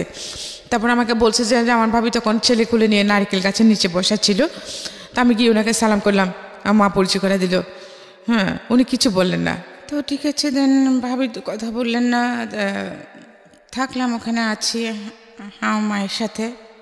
হ্যাঁ যে আমার মা দেখি মানে আমার ভাইয়ের বাড়িতে থাকে না। আমাদের যে পুরনো বাড়িটা ছিল ওটা আমার ভাই ভেঙে আলাদা করে বাড়ি করছে, বাট ওখানে আমার মা থাকতে পারে না। তো আমার মা থাকে আমার চাচাতো ভাইয়ের বাড়িতে, মানে এক উঠানের মধ্যে আর কি, এক উঠানের মধ্যে 2টা বাড়ি। আমিও আমার চাচাতো ভাইয়ের ওখানে আছি। তারপরে যে ওই যে ওখানে মানে আমাদের বাড়ির পিছনে মনি নামের একটা মেয়ে ছিল, ওরা মানে আমাদের আশ্রিতা ছিল। হ্যাঁ আমাদের জায়গাতে ওদেরকে ঘর করে থাকতে দিয়েছে আর কি। তো ওই মেয়েটাও ওখানে তখন ওই ইন্স্যুরেন্স কোম্পানিতে চাকরি করতো। তো আমি ওখানে গিয়েছি, ওর সাথে কথাবার্তা বললাম যে আমাকে তো বসা বসা খাবো সেরকম তো আমার কেউ নাই, বাবা নাই, ভাইও বিয়ে সাথে করে ফেলছে। ভাইটা এমনিতে শুরু থেকে তেমন একটা ইয়ে ছিল না, যেহেতু আমাকে ওনাদের অমতে বিয়ে দিয়েছে। তো আমার মাও বৃদ্ধ হয়ে গেছে, আমার মানুষের বাড়িতে কাজ করে আমাকে আমার ছেলে মেয়েদেরকে কয়দিনে বা পালতে পারবে। তা আমি মনির সাথে কথা বললাম। মনি বলে যে আপা আমি সন্ধানের লাইফ ইন্স্যুরেন্সে চাকরি করি, তো তোমাকে ওখানে নিয়ে যাব। তো আমার ওখানে তো সবসময় লোক নেয়, তো তুমি যদি তোমার পারফরমেন্স দেখাতে পারো তাহলে করতে পারবা। তো কয়েকদিন পরে আমি ওর সাথে ওখানে গেলাম। যাওয়ার পরে একটু ওখানে কথাবার্তা বললাম। তোরা বলে যে ঠিক আছে, আমাকে টার্গেট দিল মাসে এতটা ইন্স্যুরেন্স যদি আপনি করাতে পারেন তাহলে এরকম হবে। তো কীভাবে করবো না করবো এগুলো কয়েকদিন যে ট্রেনিং দিলেন। তো আবার সাথে আমাকে আরও একজন মহিলা দিলেন সিনিয়র, তো ওনার সাথে সাথে আমি ফিল্ডে যাইতাম কাজ করার জন্য। তো এরকম করতে করতে আমি কয়েকটা পলিসি করি, কয়েকটি বিমা করি, কয়েকজন মানুষকে বিমা করাই। তো করানোর পরে ওখানে থেকে আমি কিছু টাকা পয়সা পাই। টাকা পয়সা পাওয়ার পরে কয়েকটা বিমা করে না, 1 লাখ টাকার বিমা করালে আমি ওখানে 7-8 হাজার টাকা পাইতাম। তো আমি একসাথে কয়েকটা যখন বিমা করে আমি বেশ কিছু টাকা পাই। তো ওই টাকাগুলো দিয়ে আমি কি করলাম, আমার মাকে একটা 2 রুম করে একটা টিনের ঘর করে দিলাম। আচ্ছা। টিনের ঘর করে দিলাম, ঘর করে তারপর আমার মাকে নিয়ে আমি এখানে থাকতেছি।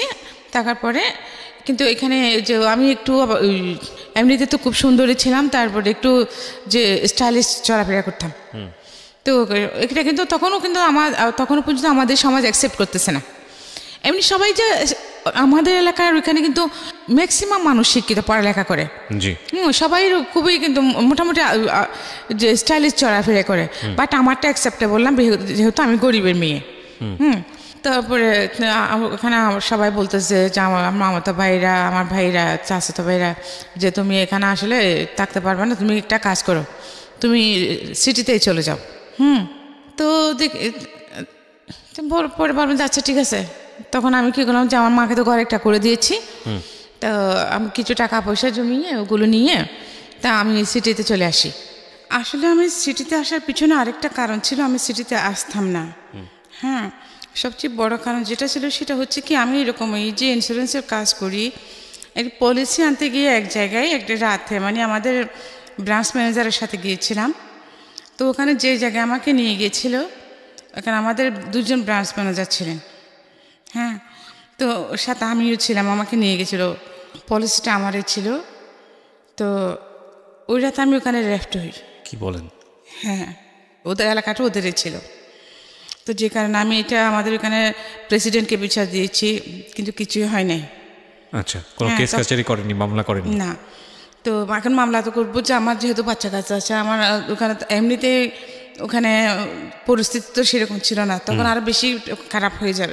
আজকের মতো পরিস্থিতি ছিল না, না এখনকার মতো পরিস্থিতি তখন ছিল না। তো এই জন্য আমি আর মামলা টামলা করি নাই। আর যেহেতু আমি যাকে দৌড়াবো তার পিছনে তো আমাকেও দৌড়তে হবে, তো ওই দৌড়ানোর সময়টা তো আমার ছিল না। তো এইসব কিছু চিন্তা করে তা কিছু করি নাই। কিন্তু উনি আমাকে বললেন যে এখানে আমাদের হেড অফিসের যে প্রেসিডেন্ট, চেয়ারম্যান, ওনাকে বিচার দিতে। হ্যাঁ, তো উনি যেহেতু করছেন না, আর উনি কী করবেন, সেম কথাই তো শুনবো।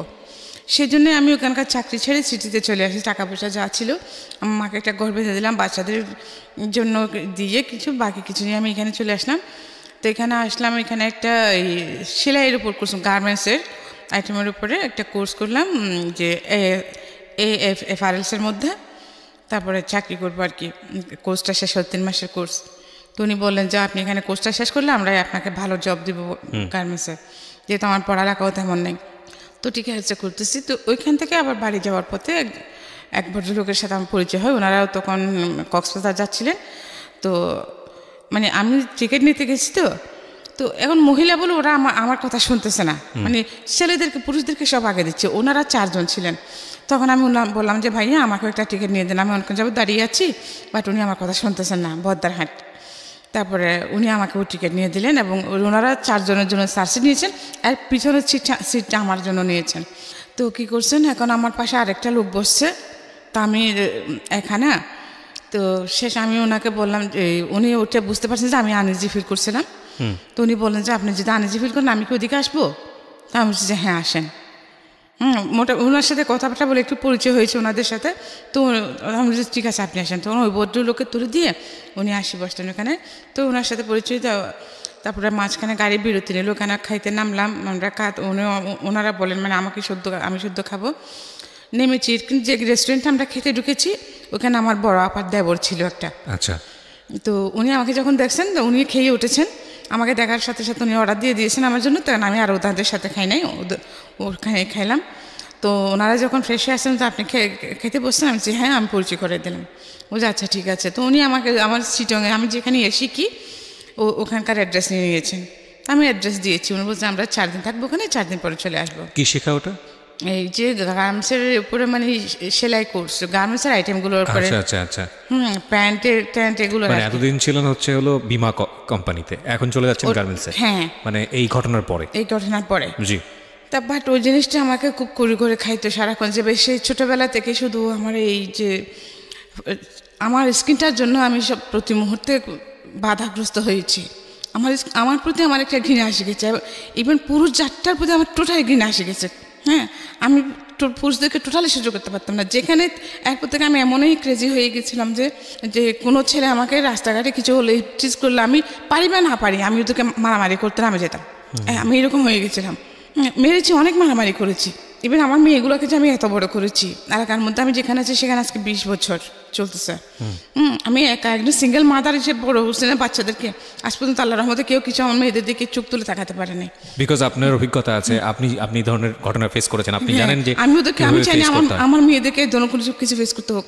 যেমন আমার ছোটো মেয়েটা, তা আল্লাহর রহমতে আপনি দেখছেন, ওকে কোনো একটা ছেলে যদি কিছু বলে, ও সাথে সাথে আমার মেয়ের আমাকে বলে, বন্ধুর মতো বড় করেছেন, মানে আপনার নিজের জীবনের অভিজ্ঞতা কাজে লাগিয়েছেন। মাশাআল্লাহ, আপনার দুই মেয়ে অসম্ভব সুন্দর দেখতে। আপনি ওই জায়গাটা একটু যান, গল্পের ধারাবাহিকতায় আমরা সামনের দিকে আগাই। যেটা বলছিলেন যে আপনি ট্রেনিং নেওয়ার জন্য যাচ্ছেন সিটিতে, এরপর আমি বাড়িতে গেলাম। তখন বাড়িতে গিয়ে আমার ছেলে মেয়েদেরকে দেখে 2-3 দিন পর আমি চলে আসলাম। তারপরে আসে আমি একদিন ক্লাস করতেছি, ওইটা আমি দেখে গিয়ে যে ভদ্রলোকের সাথে আমার গাড়িতে পরিচয় হয়েছিল উনি ওখানে হাজির। তো আমি ক্লাস শেষ করে, আমার 2টা পর্যন্ত ক্লাস ছিল, আমি ক্লাস শেষ করে বের হলাম। তো ওনার সাথে গেলাম, উনি বলছে আপনি এখানে থাকেন কোথায়? তো আমি বলছি যে কি, আমার এক বান্ধবী আছে এখানে, আমার এক ক্লাসমেট ছিল, ওর বাসা আছে এখানে, ওর হাজব্যান্ড ইঞ্জিনিয়ার, আমি ওর ওখানে আছি আপাতত। পরে যেহেতু আমার এখন টাকা পয়সা, আমার চাকরি বাকরি হয় নাই, এখন পেইং গেস্ট হিসেবে আছি, পরে কোথাও উঠবো। তো কেন জানি তারপর মানে ওনার সাথে মাঝে মধ্যে প্রায় সময় দেখা সাক্ষাৎ হতো। তো উনি আমাকে বললেন যে আপনার যদি অসুবিধা হয়, এরকম ফাইন্যান্সিয়াল ক্রাইসিস হয়, আপনি, আমার খালা আছে আলকরেন ওখানে, আপনি ওখানে থাকতে পারেন, হ্যাঁ, টাকা পয়সা যা লাগে সব আমি দিব। আমার ফ্রেন্ডের বাসাতেও দেখতেছি তেমন একটা, মানে ও তো সংসার করতেছে। তো আমি বলছি আচ্ছা ঠিক আছে, গেলাম ওখানে। তো ওনার খালার সাথে ওখানে থাকলাম। অনেক দেখার পরে আস্তে আস্তে এই আমার একটা জব হলো কোথায়, 2 নম্বর গেটে একটা গার্মেন্টসে। জি। পার্সোনালে আমি ঢুকলাম। তো দেন আমি ওখান থেকে, ওনার খালার ওখান থেকে চলে গেলাম। আমি আলাদা একটা বাসা নিলাম, তাও সাবলেটে একটা, কারণ ফ্যামিলি একা তো থাকতে পারবো না, যেহেতু সাবলেটে থাকলাম।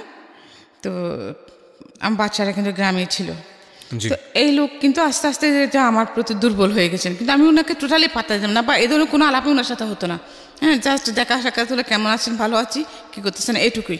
কিন্তু উনি যে আমার প্রতি আকৃষ্ট হয়ে গেছেন এটা আমি জানতাম না। তারপরে যখন আমি ওনাকে এটা বুঝতে পারলাম, তো আমি যে বাসা নিয়েছিলাম আলাদা, ওইটা উনি চিন্তান, উনি সহ নিয়ে দিয়েছিলেন। তখন আমি কি করলাম, আমি না তাহলে তো আর এখানে থাকা যাবে না, এই লোকের সাথে দেখে যে অন্যদিকে, যখন পুরুষ মানুষ তো যেটা এখন বুঝতে পারছি, তখন বুঝতে পারতাম, তখন আমি খুবই উগ্র হয়ে গেছিলাম। তারপর আমি সাথে সাথে আমার উনি 3 দিনের জন্য বাড়িতে গিয়েছিলেন। তো আমি এই 3 দিনের মধ্যে আমি বাসা চেঞ্জ করে ফেলি। জিনিসপত্র এখানে আমার একটা ছোটো খাট ছিল, একটা চৌকি ছিল, ওইটা রেখে, একটা আলনা ছিল, এই 2টা জিনিস রেখে আমি বাসা শিফট করে ফেলি। কারণ ওগুলো নেওয়ার জন্য, আমার বাসা নেওয়ার পর আমার গাড়ি ভাড়াটা ছিল না, এই জন্য আমি আর ওগুলো নিয়ে পরে নিব আর কি।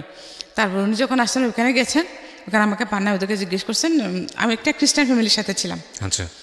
তারপরে ওরা বলে যে ও তো চলে গেছে, বাসা ছেড়ে দিয়েছে। তো কোথায় নিয়েছে বলে জানি না। তো উনি আমাকে, যেখানে আমি যে চাকরি করতাম ওখানে গেছেন, ওখানে বলছে চাকরি ছেড়ে দিয়ে চলে গেছে, চাকরি পর্যন্ত ছেড়ে দিয়েছি। তাই চাকরি ছেড়ে দিয়ে আমি একটা পত্রিকায় ঢুকেছি, একটা গ্ল্যামার পত্রিকার নাম ছিল গ্ল্যামার। তারপরে ওখানে আমি জয়েন করলাম, প্রথমে বিজ্ঞাপনের বিভাগে আমাকে উনি ওখানে জয়েন করি। তারপরে আমার অ্যাক্টিভিটি দেখে ওনারা পরবর্তীতে আমি রিপোর্টার হই ওখানে। আচ্ছা।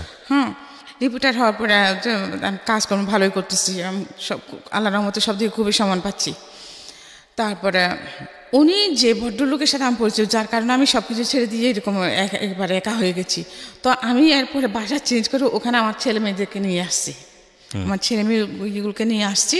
তো ওরা একা একা থাকে, দেখেছি ওখানে গ্রামেও দেখছি যে মানে তেমন একটা পরিবেশ, ওরা মানে ময়লা টয়লা হয়ে যাচ্ছে।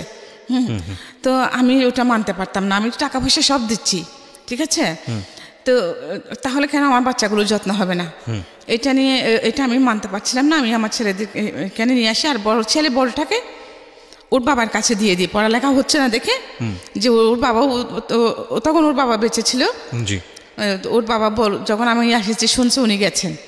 তারপর উনি বলছেন আমি তুমি গার্মেন্টসে চলে গেছে, শোনো আমি ওখানে খুঁজছি। আমি ফালতু কথাগুলো বলে লাভ নেই এখন, মানে তখন উনি আমাকে মানে কথাতে ঠেকাতে পারছেন না, ওনার ফল্টগুলো আমি চুকু আঙুল দিয়ে দেখা দিচ্ছি।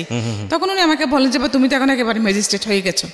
আমি বলছি হ্যাঁ, পরিস্থিতি মানুষকে অনেক কিছু শেখায়, আপনি এখন এগুলো বলে লাভ নেই। হ্যাঁ, আপনি আমাকে তালাকও দেন নাই, আমার কাবিনের টাকাটা আমি আপনার কাছে পাই, ওটা আমি কখনো ক্ষমা করবো না, ইভেন বিকজ আপনি আমার লাইফটা ডেস্ট্রয় করেছেন। আমার ছেলের লাইফ ডিস্ট্রয় করেছেন। তবে আপনি আপনার মধ্যে যদি মানবতা নামের কিছু থাকে তাহলে আপনি ছেলেটাকে নিয়ে যান, ওকে একটু পড়ালেখা করেন, ওকে মানুষের মতো মানুষ করেন। হ্যাঁ, ও বলে যে ঠিক আছে আমি নিয়ে যাবো, বাট তুমি কখনো ওকে ছেলে হিসেবে দাবি করতে পারবে না। তো আমি যে ঠিক আছে, একেবারে এখানে নষ্ট পাহাড়িতে আছে, লাকড়ি আনতেছে, গরু ছড়াচ্ছে, এগুলো চেয়ে তো আমার ছেলের, হ্যাঁ ও তো ওনার তো অনেক টাকা পয়সা আছে, ওনার ছেলেমেয়েগুলো সবাই শিক্ষিত, তো আমার ছেলেটা যদি সেখানে ওর লাইফ সেটেল করতে পারে তা আমার সমস্যাকে আমি তো কিছু করতে পারিনি। হ্যাঁ, তো আমি দিয়ে দিয়েছি ওকে।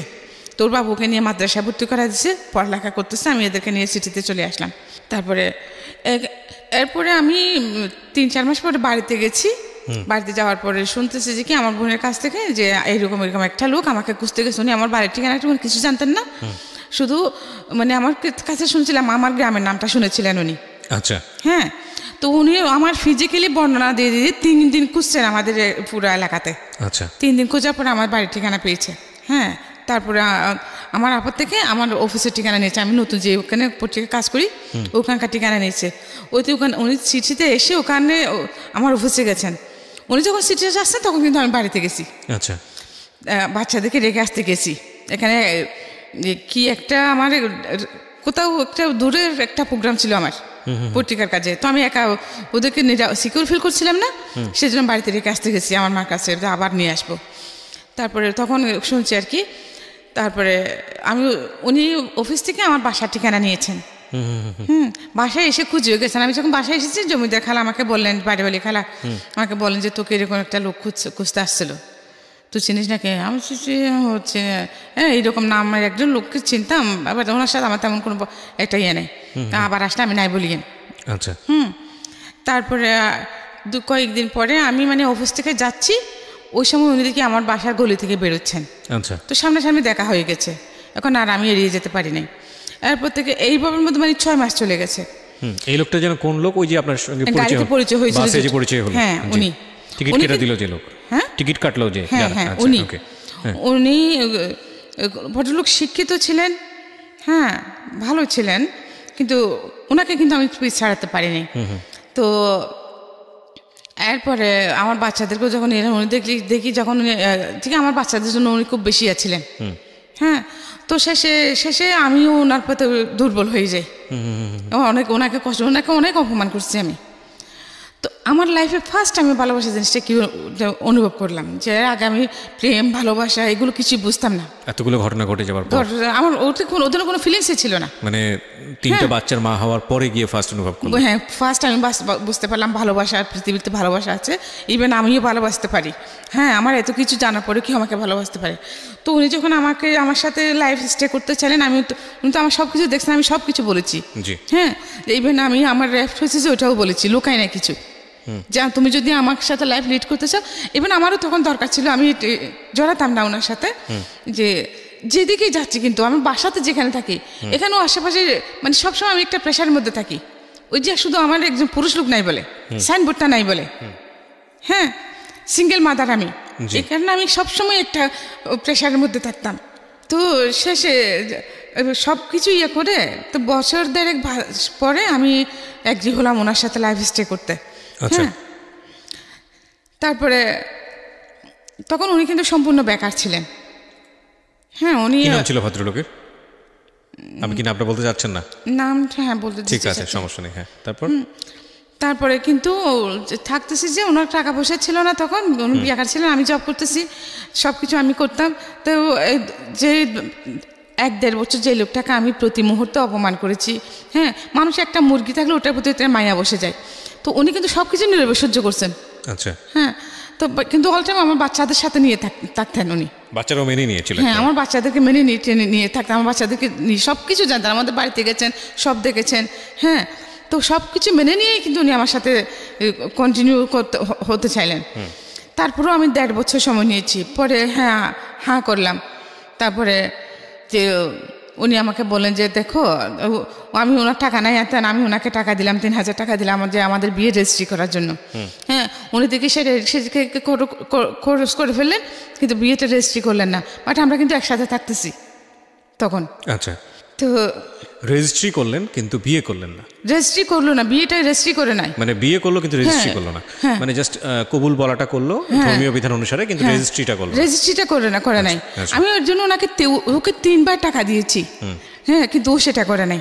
আচ্ছা, তখন ও আমাকে বলতো যে দেখো তোমাকে আমাদের বাড়িতে নিয়ে যাব, হ্যাঁ, কিন্তু আমার একটা ছোট বোন আছে, ওটা LLB পড়তেছে, ওর একটা বিয়ে শাদী হয়ে যায়, তা না হলে এখন আমি যেহেতু গ্রামের পরিবেশ জানো তো, মানুষ যত শিক্ষিত হোক, হ্যাঁ, আমরা সংস্কার মুক্ত না, ওগুলো সমাজের লোকেরা বলবে যে আমি একটা বিবাহিতা মেয়েকে বিয়ে করেছি এই সেই। তো আমি আচ্ছা ঠিক আছে, পরে তোমার ব্যাপারটা, আমার বোন বিয়ে হয়ে গেলে তোমাকে আমাদের বাড়িতে তুলবো। এরপরে 2001 সালের দিকে ওর চাকরি হলো, 2002 সালে ও একটা ওই যে লোহা টোহা মারাজের স্টিল কি বলে এগুলো, ঠিক আছে সমস্যা নেই, যে কোনো একটা জায়গায় স্টিল বানায় যে এগুলো, রোলিং মিল, রোলিং মিলের শোরুমে ওর চাকরি হলো, কাজ করে ভালো ইনকাম করতেছে, কিন্তু সাথে সাথে ও চেঞ্জ হয়ে গেছে। আর আমাকে বিয়ে করার আগে কিন্তু ওর সাথে একটা মেয়ের সাথে বেশ কয়েক বছর রিলেশন ছিল, মেয়ের মা ওকে দেয় না, ও তো উনিও ওই মেয়ের বাড়িতে লজিং মাস্টার ছিলেন, তো ওইখানে পড়াতে মানে সম্পর্কটা হয়ে যায়, কিন্তু মেয়ের মারা মেনে নেয় নাই, উনি এগুলো আমাকে সব বলেছেন। তো ঠিক আছে, মেনে নেয় নাই। এরপরে ও মেয়েটার প্রতি উনি আবার ইনভলভ হয়ে গেছেন মেয়েটার সাথে। তো আমার একটা বদ অভ্যাস আছে কি, আমার অনেকগুলো ব্যাড হ্যাবিট আছে, তার মধ্যে একটা হলো কি যে আমি নিজের চোখে না দেখে এবং নিজের কানে না শুনলে কখনো কারোর কথা বিশ্বাস করি না। এটা খুব ভালো অভ্যাস, এখনো আমি এরকমই। আচ্ছা, তো ওরা আমাকে বলতো, আমি শুনতাম, বাট আমি কখনোই ওকে সার্চ করি না এটা নিয়ে। একদিন আমি এরপরে কিছুদিন আগে ওর যখন চাকরি হয়, তখন আমরা দুজন একসাথে বেরিয়ে যেতাম, ও একদিকে চলে যেত, আমি একদিকে চলে যেতাম, দুজনের ওই দুদিকে। তারপরে আবার আসার সময় কিন্তু আমাকে ফোন করতো, অফিসে ফোন করতো, তো আমি বলছিলাম তুমি বের হচ্ছ, হ্যাঁ বের হতাম, তারপর দুজন একসাথে আসতাম এরকম। তারপরে দেখি কি ও কিছুদিন যাবো তাই আমার সাথে যাচ্ছে না, একটা না একটা বাহানা দিয়ে বাসা থেকে যাইতো, হ্যাঁ, মেয়েটাকে রাখার কিছুদিন মাস দিয়ে পর থেকে। তারপরে আমি কিন্তু ওটা মাইন্ডে টোটালি ছিল না, কারণ আমার মতো একজন ওয়াইফ থাকতে যে এইরকম একটা মেয়ের দিকে চোখ দেবে প্রশ্নই আসে না। আচ্ছা, এটা আমি বিশ্বাস করতাম না, কারণ হ্যাঁ আমি হতে পারে আমি পড়ালেখা কম, বাট আমি যেহেতু বিভিন্ন রকম মানুষের সাথে আমি যে স্মার্ট কম ছিলাম না, কথাবার্তা সব দিক দিয়ে আমি মোটামুটি ভালোই তো ছিলাম, ওর জন্য পারফেক্ট ছিলাম। হ্যাঁ, আমাকে দেখলে তো এখন পর্যন্ত কেউ বলেন যে আমার এত দুঃখ কষ্ট বা আমি গরিব, এটা কেউ বিশ্বাস করতে চায় না। হ্যাঁ, যে আমার অ্যাটিটিউড দেখে মনে হয় না আমি গরিব, এটা মনে হয় না, এটা কেউ বিশ্বাস করে না। ওই দিন আমার বাংতি টাকা ছিল না, গাড়ি ভাড়া দিব যে, তো আমি কিছু দূর এসে গেটের কাছাকাছি এসে আবার ফিরে গেলাম। ফিরে গিয়ে যে মানে গেছি মানে ওর থেকে টাকা নিব আর কি, খুচরা টাকা নিব গাড়ি ভাড়া দেওয়ার জন্য। তো দরজা তো এমনি আবজানো ছিল, হুক লাগানো, ঠেলা দিয়েছি ঢুকে, যে আমার ছেলে মেয়ে দুটোটা ভিতরের রুমে, সামনের রুমে দেখি ও মেয়েটাকে জড়িয়ে ধরে চোখ বন্ধ করে আছে, মেয়েটা ওকে জড়িয়ে ধরে দাঁড়িয়ে আছে দুজনে। বাসার কাজের মেয়ে? হ্যাঁ, আমার বাসার কাজের মেয়ে আর আমার হাজব্যান্ড, একজন একে অপরকে জড়িয়ে ধরে দাঁড়িয়ে আছে, দুজনের চোখ বন্ধ। তখন মানে আমার মাথা ঘুরে উঠছে, তো আমি ওকে নাম ধরে ডাক দিলাম, ডাক দেওয়ার সাথে সাথে ও চমকে মেয়েটাকে ছেড়ে, যে মেয়েটাও মাথা নিচু করে দাঁড়িয়ে থাকছে। ও প্রথমে কিছু মতো বলছে তোর ছেলে বলছে যে তুই আমাকে চেক দিতে আসছিস না, পাঠটা কিন্তু আমার মাইন্ডে, আমি কিছু টাকার জন্য। তারপরে এটা বলে ও কি করছে, আমাকে এরকম করে ধরে ডাক্কা দিচ্ছে যে আমি নিচে পড়ে গেছি সিঁড়ি থেকে, সাথে সাথে অজ্ঞান হয়ে গেছে, আমার এখানে প্রচণ্ড আঘাত লাগছিল। তারপরে ও কিন্তু আমাকে প্রচণ্ড টর্চার করতো, খুব বেশি মারতো। তারপর আমি ওকে প্রচণ্ড রকম ভালোবাসতাম, আমাকে যেরকম মারতো ওরকম ভালোবাসতো, ভালোবাসাটা আমি ওর কাছে শিখেছিলাম। আমাকে মারার কারণ হচ্ছে ও আমাকে খুব সন্দেহ করতো। তো এই ঘটনার পরে কি দাঁড়ালো, কি করলেন? এই ঘটনার পরে তো ওটা আমাকে ওই অবস্থার মধ্যে ফেলে পাশে বাসায় একজন লোককে সহ দৌড়ে নিয়ে আমাকে বাসায় ঢুকে দিচ্ছে, বাসায় ঢুকে দিয়ে ওর চাকরিতে চলে গেছে। তো তারপরে আমার 11টার দিকে যখন আমার সেন্স আসছে, তখন দেখি কি আমার ছেলে মেয়ে দুইটা আমার বুকের উপর পড়ে আছে, ঝুঁকি আছে আমার মুখের দিকে। তারপরে আমি অ্যাপ্রন পড়তাম অফিসে যাওয়ার সময়, আমি হ্যাঁ, তো ওইভাবেই আমি উঠলাম। ওঠার পরে ওদেরকে জিজ্ঞেস করছি, ওরা বলছে যে ওরা আব্বু ডাকতো। আচ্ছা, হ্যাঁ, ওটা আব্বু তো চলে গেছে। তখন ওই দিন কিন্তু আমার ওখানে মিটিং ছিল, ইমার্জেন্সি মিটিং, যে বাইরে থেকে ইন্ডিয়া থেকে ডেলিগেট আসবে। হ্যাঁ, তারপরে আমি চলে গেলাম। চলে যাওয়ার পরে আমাকে বস খুব রাগারাগি করলেন, তো আপনি কি হয়েছে আপনার? কিন্তু ও যে আমাকে টর্চার করতো, ওইগুলো দাগ টাগ থাকতো, ওগুলো অফিসে সবাই জিজ্ঞেস করতো, আমি এখানে ব্যথা পেয়েছি সেখানে ব্যথা পেয়েছি বলতাম। ও আমাকে টর্চার করার কারণটা হচ্ছে কি, আমাকে বিশ্বাস করতো না যে আমি সারাদিন জব করতাম, ওখান থেকে আসার পর আমাকে জিজ্ঞেস করতো কার সাথে কি করছি না করছি। অথচ আমাদের অফিসটা কিন্তু আপনাদের মতো এরকম ওপেন প্লেস। আচ্ছা, হ্যাঁ, সবার ডেস্ক আলাদা বাট ওপেন প্লেস। ওকে। তারপরে সে বিশ্বাস করতো না। ওখানে তো এরকম কোনো সিকিউর প্লেসই নেই, শুধুমাত্র চেয়ারম্যান এমডি ওদের কেবিনগুলো ছাড়া। তারপরে সে আমাকে ডেলি একবার কোরআন শরীফ মাথা নিয়ে শপথ করাতো। শপথ করার পর তারপর তার বিশ্বাস হতো, সে আমাকে খুব মারতো, অথচ নিজে সেসবের মধ্যে involved। হ্যাঁ, এটা একটা ইন্টারেস্টিং বিষয়। আমি বলছি না এই ঘটনার পরে কিন্তু অনেক ঝামেলা তৈরি হয়ে যাবে না, এটা বলাটা উচিত হবে না, তারপরেও আমি আপনাদেরকে বলি, যিনি সন্দেহ করেন অনেক বেশি তিনি সাইকিয়াট্রিক সমস্যার মধ্যে আছেন এবং তার দ্বারা ওই ধরনের কাজ হওয়ার প্রবণতাটাও অনেক বেশি। আপনারা যদিও বিষয়টিকে ভালোবাসা হিসেবে দেখি, যে তাকে যে অনেকেই মনে করে যে সন্দেহ করছে মানে আমাকে অনেক বেশি ভালোবাসে সেজন্য আসলে কিন্তু তা না, এটা কিন্তু সন্দেহ করে। রাইট, এটা কিন্তু এক ধরনের সমস্যা এবং এটা ভয়ানক রকমের সমস্যা, এবং এটার অবশ্যই কিওর হওয়া উচিত, কারণ সবচেয়ে বড় ভিকটিম কিন্তু সে নিজেই হয় যিনি সন্দেহ করেন। হ্যাঁ বলেন। তারপরে এইরকমের মধ্যে মানে এইরকমই চলতেছে। তারপরে যখন আমি ওই অফিসে গেলাম, যে আমার মিটিং ছিল, আমাকে বস বকাঝকা দিলেন। তারপরে আমাদের ওখানে জিএম টিএম জন ছিলেন, ওনারা তো হায়ার এডুকেটেড, বাট ওনারা যে আমি খুব অল্প শিক্ষিত হওয়ার পরেও যে হিন্দি ইংলিশগুলো মোটামুটি ভালো বলতে পারতাম। হ্যাঁ, তো একদিন এরকম মিটিংয়ের মধ্যে ইন্ডিয়া থেকে যে 4 জন ডেলিগেট আসছে, ওদের সাথে কথা হলো, ম্যানেজার জিএম স্যার বুঝতে পারছিলেন না। দেন আমি বাংলায় ভাষণ করে দিচ্ছিলাম চেয়ারম্যান স্যারকে। তখন থেকে মানে এইরকম বিদেশি যেগুলো ডেলিগেটগুলো আসতো আমি হ্যান্ডেল করতাম। তো পরে আমি চেয়ারম্যানের পিএস হয়ে যাই। হ্যাঁ, আমাকে পিএস করেন। তারপরে হ্যাঁ ভালোই চলতেছে, কিন্তু তারপরে যখন দেখতেছে যে মানে ওর যখন টাকা পয়সা আসতেছে, হ্যাঁ, ও যে বাইরে আমি যেখানে চাকরি করতাম, হ্যাঁ, ওখানকার চেয়ারম্যান কিন্তু ওখানে কেউ বিশ্বাস করতো না আমার বিয়ে হয়েছে। আচ্ছা, ওখানে যিনি চেয়ারম্যান ছিলেন উনি বাংলাদেশের একজন খুবই পরিচিত ফিগার, আমি নাম বলছি না, এখনো আছেন। তো ওনার 3টা ছেলে। তো ওনার এখানে তো লন্ডন, আমেরিকা, এখানে বাংলাদেশে তো ওনার বাড়ি সব আছেই, ওনার বিভিন্ন দেশে ওনার বিজনেস আছে। তো উনি আমাকে দেখে, আমার এই দেখে ওনার ভালো লাগলো, উনি আমাকে আমাদের ইয়েকে বললেন, আমাদের একজন মার্কেটিং ম্যানেজারকে বললেন আমাকে বিয়ে করার কথা। ওনার সিটিংয়ের মধ্যে যে ওনার বাড়ির ওনার এসে যেগুলো আছে উনি আমার নামে করে দেবেন, এবার আমার ছেলে মেয়ে দুটো ইয়ে করে দেবেন, আমার নামে করে দেবেন, আমি যেন ওনাকে বিয়ে করতে রাজি হই। ওনার 3টা ছেলে কোনো মেয়ে নাই। তো আমি বলি যে না, আমি তখন তো ওনাকেও ভালোবাসি, আমার আমি রাজি হই নাই। এবং আমার এরকম অনেক, তখন যখন আমি সিটিতে আসি আমার অনেক এরকম ইয়ে ছিল, কিন্তু আমি কখনো ওইদিকে ফিরে তাকাইনি। এগুলো আমি আবার ওর সাথে শেয়ার করতাম। তো এই কারণে কিনা জানি না, সে আমাকে কিন্তু প্রচুর সন্দেহ করতো এবং টর্চারও করতো। ডেলি একবার কোরআন শরীফ মাথা নিয়ে শপথ করাতো, তারপরে বিশ্বাস করতো না। তো আমার ছেলে কিন্তু ওই জিনিসটা ওর মাথার মধ্যে ঢুকে গেছে। এমনকি আমি যখন বাড়িতে যেতাম, হ্যাঁ, আমার হাজব্যান্ড ওর সাথে যে পাবলিক বুথ থেকে কথা বলতাম, মোবাইল ছিল না, ওর মোবাইল ছিল, আমার ছিল না।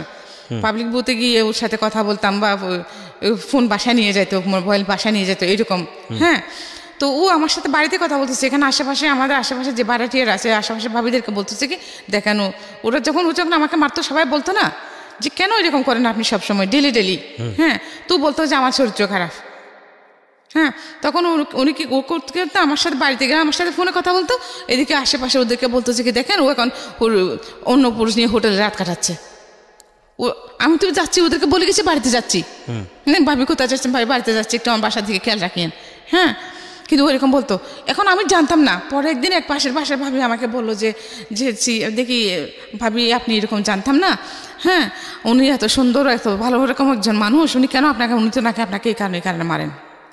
আমার এখনই মানে আমার মাথা ঘুরেছে কথা শুনে। হ্যাঁ, মানে এই ধরনের ব্যাপারগুলো লেগে থাকতো। তো যাই হোক, ও আমাকে বেশ কয়েকবার মার করিয়েছে। হ্যাঁ, তারপরে দ্য লাস্ট মোমেন্টে বেশ কয়েকবার ও আমাকে ফেলেও চলে গেছিলো। আচ্ছা, যে বিভিন্ন মেয়েদেরকে নিয়ে। তারপরে আবার যখন যে বুঝতে পারতো বা ওরা যখন ওকে ছেড়ে চলে যেত, তখন সে আবার আমার কাছে চলে আসতো। এরকম 3বার হয়েছে। এরপর আমি আর ওকে জায়গা দিইনি। আমি প্রথমে যখন সাফার সাথে যখন কথা হয় আমার, তখন আমি ব্যাপারগুলো কিন্তু ওকে বলি নাই। সাফা মানে ওনার আরেকজন না আপনার অ্যাসিস্ট্যান্ট সাফওয়ান। হ্যাঁ, সাফওয়ান। আচ্ছা, সাফওয়ান আপনাকে যখন ফোন দিয়েছিল তখন বলেননি বিষয়গুলো? বিষয়গুলো বলিনি, কারণ তখন বাসাতে ছিলাম। হ্যাঁ, তখন ওনার সঙ্গে ছিলেন আপনি? না না, তোমরা আমরা বাসায় ছিলেন? আমি বাসাতে সাফওয়ানের সাথে যখন আমার কথা হয় তখন তো আমি বাসাতে ছিলাম। আচ্ছা, আশেপাশে অনেক মানুষজন। সাফওয়ান এখানে অনেকেই কনফিউজ হয়ে যাবেন প্রিয় শ্রোতা, আপনারা যখন এখানে ফোন করেন, আমাদের প্রোগ্রামের আরেকজন টিম মেম্বার হচ্ছে সাফওয়ান, সে ডিরেক্টলি আপনাদের সঙ্গে স্টোরি নিয়ে কথা বলে, উনি আসলে তার কথাই বলছেন। হ্যাঁ বলেন।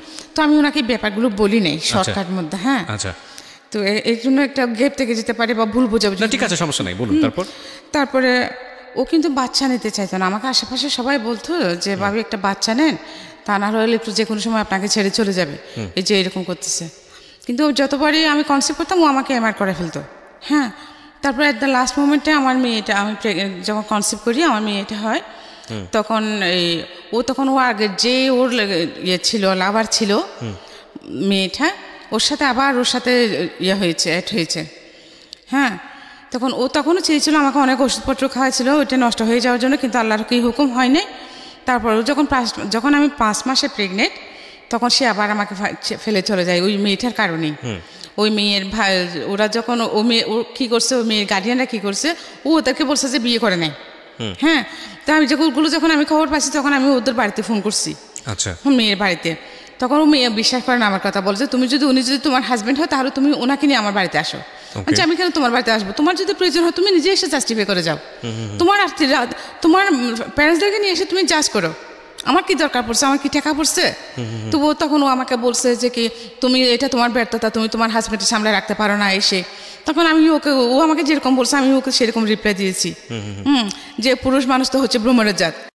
ওর দুলাভাই কী করছে, ওর অফিসে, আমার হাজব্যান্ডের অফিসে গেছে। হ্যাঁ, মানে অফিস বলতে ওর যে দোকানে ও ইয়ে করতো আর কি। তো ওখান থেকে ওকে ফলো করে আমার বাসা চিনছে। বাসায় আসছে, তখন ও বাসাতে ছিল না।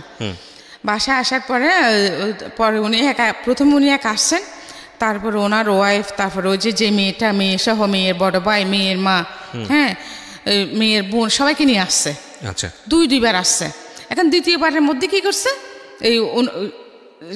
তখন সন্ধ্যাবেলা ছিল, দ্বিতীয়বারের মধ্যে ওনারাও বসে আসছে আমার বাসায়। হ্যাঁ, ওই সময় আমার হাজব্যান্ড আসছে। আসে যখন ওদেরকে দেখছে, উনি পিছনে দৌড়ে পালা গেছে। হ্যাঁ, তারপর ওরা দেখছে, ওরা বিশ্বাস করছে তখন যে হ্যাঁ এটা আসলে তোন মিথ্যে বলেছিলেন। তখন ওই মেয়েটাও বিশ্বাস করছে। হ্যাঁ, তারপরে ও মেয়ের সাথে ও মেয়ে আর ওকে বিয়ে করে নেয়। এখন ও কী করছে, আমাকে ছেড়ে চলে গেছে। আপনার হাজব্যান্ড? আমাকে ছেড়ে চলে গেছে। তখন আমি কি করবো, আমার তো তখন চাকরিও ছেড়ে দিয়েছি, যেহেতু আমাকে সন্দেহ করে এগুলো নিয়ে। তখন ও বলছে চাকরি ছেড়ে দে তুই, তাহলে তোকে সন্দেহ করবে না। ওকে, ঠিক, আমি আমার সংসারের খাতে আমি চাকরি ছেড়ে দিলাম, বাসাতেই আছি কোনো পার্মানেন্টলি। তারপর যখন ও আমাকে ফেলে চলে গেছে, আমার তো কিছু, আমি কীভাবে চলবো? তারপরে যাই হোক, আমার কিছু সঞ্চয় ছিল, ও যখন চলে গেছে, আমার মেয়ে, আমি তখন 5 মাসে প্রেগনেন্ট। আমি একটা রেলওয়ে কলোনিতে একটা সাবলেটে একটা ছোটো রুম নিলাম। ওগুলো তো সরকারি কোয়ার্টার, ওরা একরকম সাবলেট দেয়। ওখানে আমি একটা সস্তার মধ্যে একটা ছোটো রুম নিয়ে আমার বাচ্চাগুলোকে নিয়ে ওখানে থাকলাম। পরে আমার এটা হলো। মেয়ে হওয়ার পরেও অনেক দিন সে কোনো খোঁজখবর নেয় নাই। 2 বছর পর্যন্ত অনেক কষ্ট করছি মেয়েকে নিয়ে, মানুষের বাড়িতে কাজ পর্যন্ত করেছি। তারপর মেয়ে যখন একটু বড় হলো, তখন আমার বড় মেয়ের কাছে ওকে রেখে দেন আমি আবার চাকরিতে ঢুকলাম। ওকে, আবার চাকরিতে ঢুকলাম। তখন তো আমার ওই চাকরিটাতে চলে গেছে। দেন আমি আবার একটা পত্রিকা পত্রিকা বিজ্ঞাপন দেখে আমি আবার একটা গ্রুপ অফ কোম্পানিতে জয়েন করলাম। হ্যাঁ, তো ওখানে আমি টেলিফোন অপারেটর হিসেবে জয়েন করি। পরবর্তীতে ওইখানেও যে আমার পারফরমেন্স আল্লাহর রহমতে খুব ভালো হওয়ার কারণে আমি পরবর্তীতে ওখানেও আমি চেয়ারম্যানের পিএস হই। আমার ওই গ্রুপ অফ কোম্পানির চেয়ারম্যানের পিএস হই আমি পরে। ওনারাও পরিচিত, যে মোস্তাফা গ্রুপ অফ ইন্ডাস্ট্রিজ, সিনভেন্টের যে সৌদিয়া গাড়িটারি আছে, ওগুলার তো আগ্রাবাদ ওনাদের নিজস্ব। আমি ওখানে করতাম, প্রথমে টেলিফোন অপারেটর হিসেবে ঢুকি, তারপরে যে ওখানে পিএস হই। আচ্ছা, হ্যাঁ, তো ওখানে আমার অফিসে কিন্তু সবার সাথে, আমার কলিগদের সাথে খুব ভালো সম্পর্ক। জি, হ্যাঁ, আমার কোনো ফল ছিল না কখনো। যে ফল থাকলে তারপরেও যে মাঝে মধ্যে কাজকর্মে তো ভুল হয়, তারপরে কিন্তু ওরা সেটা নিত না তেমন একটা। আমি আমার কাজের প্রতি সবসময় খুব আন্তরিক ছিলাম। সকাল 5টায় ঘুম থেকে উঠতাম, উঠে নামাজ কালাম পড়ে নাস্তা বানাতাম বাচ্চাদের জন্য। হ্যাঁ, রান্না বান্না করতাম, তারপর ওদেরকে তুলে যারটা সবগুলো রেডি করে দিয়ে দেন আমি 8:30 পৌনে 9টার মধ্যে বাসা থেকে বেরিয়ে যেতাম। আচ্ছা, হ্যাঁ, আমার বাচ্চারাও নিজে নিজে আল্লাহর রহমতে পড়ালেখা করতো। আমার মেয়ে স্কুলে যেহেতু এটা ছোট ছিল, ছোট মেয়েটা, তো আমার বড় মেয়ে ওকে নিয়ে অনেক কষ্ট করেছে। আমার বড় মেয়ে ওর সাথে ওকে নিয়ে স্কুলে চলে যাইতো, স্কুলে নিত, ওকে বসে রেখে পড়তো, অনেক কষ্ট করেছে আমার বাচ্চারা। তারপরে পড়ালেখা মাঝে মধ্যে গ্যাপও গেছে, ওর ক্লাস 9 1 বছর ওর গ্যাপ গিয়েছিল। হ্যাঁ, এখন যে আমার যে ওই মেয়েটাকে নিয়ে তো টেনশনে, ওর একটা পরিচয় তো আছে, কিন্তু ওর বাবা তো ওকে পরিচয় দিচ্ছে না। কার বাবা? এই যে মেয়ে ছোটটার পরিচয় দিচ্ছে না। হ্যাঁ, ওর বাবা তো ওকে পরিচয় দিচ্ছে না, যে ও আমাকে ওর ফ্যামিলিতে নেয় না, পাঠাবো আমি ওর সব কিছু আমি চিনি জানি। হ্যাঁ, তো ও কিন্তু মানে পরিচয় দিচ্ছে না বলতে আমি যেটা বুঝিয়েছি, যেহেতু আপনার সঙ্গে ওই কাবিনের রেজিস্ট্রি যেহেতু করেনি, ওইটা কারণে সে কারণে পরিচয় দিচ্ছে। ও কিন্তু আমাকে 3বার কোরআন শরীফ মাথা নিয়ে শপথ করছে, আমাকে কখনো ছেড়ে যাবে না। আর আমাকে প্রথমে আগে যেখানে বিয়ে করছে, বলে রাখি প্রিয় শ্রোতা, প্রত্যেকটা মানুষই সুন্দর, সৃষ্টিকর্তা নিপুণ হাতে তাদেরকে তৈরি করেছেন, প্রত্যেকটা মানুষ তার নিজ কর্মে সুন্দর, কিন্তু বাহ্যিক রূপটা যদি কোনো ফ্যাক্ট হয়, আমি এভাবেই বলতে চাই, বাহ্যিক রূপটা যদি কোনো ফ্যাক্ট হয়, তাহলে উনি যে মেয়ের গল্পটা এই মুহূর্তে বলছেন, ওনার সবচেয়ে ছোটো মেয়ে, ওনাকে আমি দেখেছি, উনি এসেছেন স্টুডিওতে, মাশাআল্লাহ, মানে she is absolutely amazing, she is beautiful, খুবই সুন্দর দেখতে। হ্যাঁ, বলেন। তারপরে এর মধ্যে উনি তো আমাকে ফেলে চলে গেছেন না, তা আমি এত কষ্ট করে আমার বাচ্চাদেরকে আমি বড় করতেছি। আমার বড় মেয়ের কি অবস্থা? আমার বড় মেয়ে তো এখন কলেজে পড়তেছে, ইউনিভার্সিটিতে পড়তেছে, বেসরকারি ভার্সিটিতে, বিবিএ 2nd সেমিস্টার। তো পাশাপাশি একটা জবও করতেছে, তো সংসার চালাচ্ছে। বিয়ে শাদী হয়নি না, তো এখন বিয়ের প্রপোজাল আসলেও আমি দিতে পারছি না, কারণ আমার যে টাকা পয়সাও নাই, তারপরে যে একটা মানুষ আসলে বসতে দিব, আমার সেরকম ঘরও আমার নাই। হ্যাঁ, কারণ আমাকে দেখলে কেউ বলে না আমি গরিব, আমার মেয়েদেরকে দেখলেও কেউ বলে না সেটা। তো আমিও চাচ্ছি না আমার মেয়ে কেন, পৃথিবীতে কোনো নারীর জীবনে আমার মতো হোক, এটা আমি চাই না। আমি আল্লাহর কাছে প্রত্যেক দিন প্রার্থনা করি যে আল্লাহ আমার মতো পাপি এই পৃথিবীর বুকে আর কেউ নেই। হ্যাঁ, কিন্তু আমি চাই না কোনো নারীর জীবন আমার মতো হোক। ইভেন আমার মেয়েদেরকে যেন আল্লাহ শুধু দুটো ভালো নামাজি পরিষ্কার ছেলের হাতে যেন আমার মেয়ে দুটা বিয়ে হয়। আপনার কি এরকম হয়েছে যে বড় মেয়ের বিয়ে এসছে, আপনার এই অবস্থার কারণে ভেঙে গেছে বা হ্যাঁ এরকম হচ্ছে? প্রতিনিয়ত হচ্ছে। ভালো ভালো ফ্যামিলি আসতেছে, কিন্তু আমার ফ্যামিলি ব্যাকগ্রাউন্ড প্লাস আমার যে টাকা পয়সা নেই, এই কারণে আমার মেয়েগুলো রূপবতী গুণবতী হওয়ার পরেও আমি বিয়ে দিতে পারছি না। উনি যেটা বললেন যে ওনার বড় মেয়ে ওনার ছোট মেয়ের চেয়েও মাশাআল্লাহ অনেক বেশি সুন্দর। যাই হোক, প্রত্যেকটা মানুষই সুন্দর, সেই জায়গা থেকে আমি একটু আপনাদেরকে বলি। দেখুন, গল্পের দুইটা জায়গা, একটা হচ্ছে যে ভয়ঙ্কর রকমের ফাইটের জায়গা হলো ওনার নিজের। উনি নিজে কোনোভাবে নিজেকে কম্প্রোমাইজ করেননি, বা কম্প্রোমাইজ বলতে বলবো অন্যায়ের কাছে মাথা নত করেননি। সে অবস্থায় তিনি উঠে পড়ে যেভাবেই পারুক সামনের দিকে এগিয়েছেন। এখন অদ্ভুত ব্যাপার হচ্ছে, সেখানেও তাকে ভয়ঙ্কর রকমভাবে এক্সট্রিম লেভেলে স্যাক্রিফাইস করতে হয়েছে, এবং সেটা তিনি করতে বাধ্য ছিলেন, নিজ ইচ্ছায় কখনো করেননি, অন্যায় পথে পা বাড়েননি। এই মানুষটি আজকে যে জায়গাটায় এসছেন, সেখানে তিনি 3টা ছেলে মেয়েকে মানুষ করেছেন, বিশেষ করে তার 2টো মেয়ে এবং একটা ছেলে, তাই তো? আপনার 2টো মেয়ে একটা ছেলে, তাই তো? এবং এই 2টো মেয়ের বড় মেয়ে এখন সংসার চালাচ্ছে, উনি নিজেও কিছু টুকটাক করার চেষ্টা করেন, আর ছোট মেয়েটা পড়াশোনা করছে। দেখুন, ভয়ঙ্কর রকমভাবে এই যে সমাজ, আমি যে বারবার আপনাদের একটা কথা বলি যে আমরা ছেলেরা আমাদের সমাজ থেকে যতটা সুযোগ সুবিধা নিতে পারি, আমাদের মেয়েরা কত রকমভাবে যে বাধাপ্রাপ্ত তার কোনো শেষ নেই। এখন দেখুন, এই মেয়েটার বিয়ের ক্ষেত্রে একটা বড় সমস্যা। সেটা কি? সেটা হচ্ছে যে এই যে ভদ্রমহিলা, তার যে ফ্যামিলি ব্যাকগ্রাউন্ড বা তার যে স্ট্রাগল, সেই জায়গাটিতে যেটা বলে যে ব্রোকেন ফ্যামিলিতে বড় হয়েছে বা যেটাই হোক না কেন, এটা আমাদের সমাজের এখন একটা অনেক বড় দৃষ্টিভঙ্গিজনিত সমস্যা, এবং সে কারণে ওনার মেয়ের বিয়েটা ভেঙে যাচ্ছে। কি অদ্ভুত বিষয়!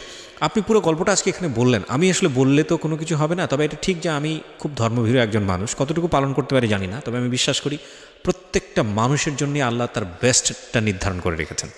সো আপনি আল্লাহর উপর তাওয়াফ করেন, এবং নিশ্চয়ই আমি বিশ্বাস করি, আজকে তো অসংখ্য মানুষ এটা শুনেছে, আমি জানি অনেকে বিয়েও করার জন্যই আমাদের স্টেশনে যোগাযোগ করবে। আমি তাদেরকে নিরুৎসাহিত করছি এই কারণে যে আমরা আসলে এই ধরনের কমিউনিকেশন করি না।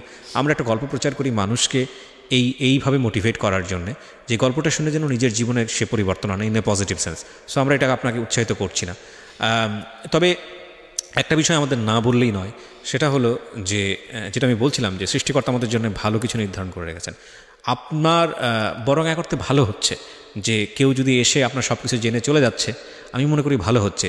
সে যদি আপনার মেয়ের চেহারা দেখে হোক বা যে কোনো কারণেই হোক, দ্বিধাদ্বন্দ্বে ভুগে শেষ পর্যন্ত বিয়ে করার পরে যদি পরবর্তীতে এটা effect করবে। তখন ভয়ানক রকম ভাবে, তার চেয়ে বরং আমার মনে হয় যে আপনি ভালো মানুষের জন্য ওয়েট করাটাই বেটার। আপনি আল্লাহর উপর তাওয়াফ করেন এবং নিশ্চয়ই আপনার জন্য ভালো কিছু হবে, এটা আমি ইনশাআল্লাহ। বিশ্বাস করি। হ্যাঁ, কারণ আপনার মেয়েরা যথেষ্ট পরহেজগার এবং আপনি যেটা বলছিলেন যে নামাজ কালাম করে, শুধু তাই নয় যে তাদেরকে আপনি কখনোই, আপনি যে বিপদের মধ্যে দিয়ে গেছেন তাদেরকে আপনি সে আঁচটা দিতে দেননি। রাইট। তো এদিক থেকে আমার মনে হয় যে আপনাকে যিনি রেসপেক্ট করতে পারবেন, ভালোবাসতে পারবেন, শ্রদ্ধা করতে পারবেন, এরকম ছেলেই যেন আপনার মেয়ের জামাই হয়, এইটুকুই শুধু আমি বলতে পারি। যে আমার চাওয়া ওঠাই যে আমি দোয়া করি মন প্রাণ উচ্চার করে। জি, আপনার যদি শেষের দিকে কিছু বলার থাকে। হ্যাঁ, আমার চাওয়া ওইটাই যে আমি তো এখন অসুস্থ হয়ে গেছি, ঠিক চিকিৎসা করতে পারি না, ওষুধপত্র খেতে পারছে না। হ্যাঁ, তো আমার একটা মাত্র মেয়ে যে চাকরি করতেছে, ও কোন দিকে সামলাবে? জি, হ্যাঁ, এত কিছু পোশাক টাকা দেওয়া সম্ভব না। তারপরে আল্লাহ পাকের অশেষ রহমত যে একটা বর্তমান ছেলেরা যেখানে, একটা ছেলে যেখানে এসব করতে পারে না, একটা ফ্যামিলি ধরে রাখতে পারে না, সেখানে আমার মেয়েটা 2টা মানুষকে ধরে রেখেছে, নিশ্চয়ই একটা ফ্যামিলি ধরে রেখেছে। যে এই বয়সে ওর ফ্রেন্ডরা সবাই কি মজা মাস্তি করতেছে কলেজ ইউনিভার্সিটিতে, কিন্তু আমার মেয়েটা শুধুমাত্র তার পড়ালেখা এবং তার জব, কিভাবে সে তার ফ্যামিলিটাকে সেট আপ করবে, সারাক্ষণ তার এই চিন্তাটা। মাশাআল্লাহ, ভেরি গুড। আমি মন প্রাণ উজাড় করে দোয়া করি।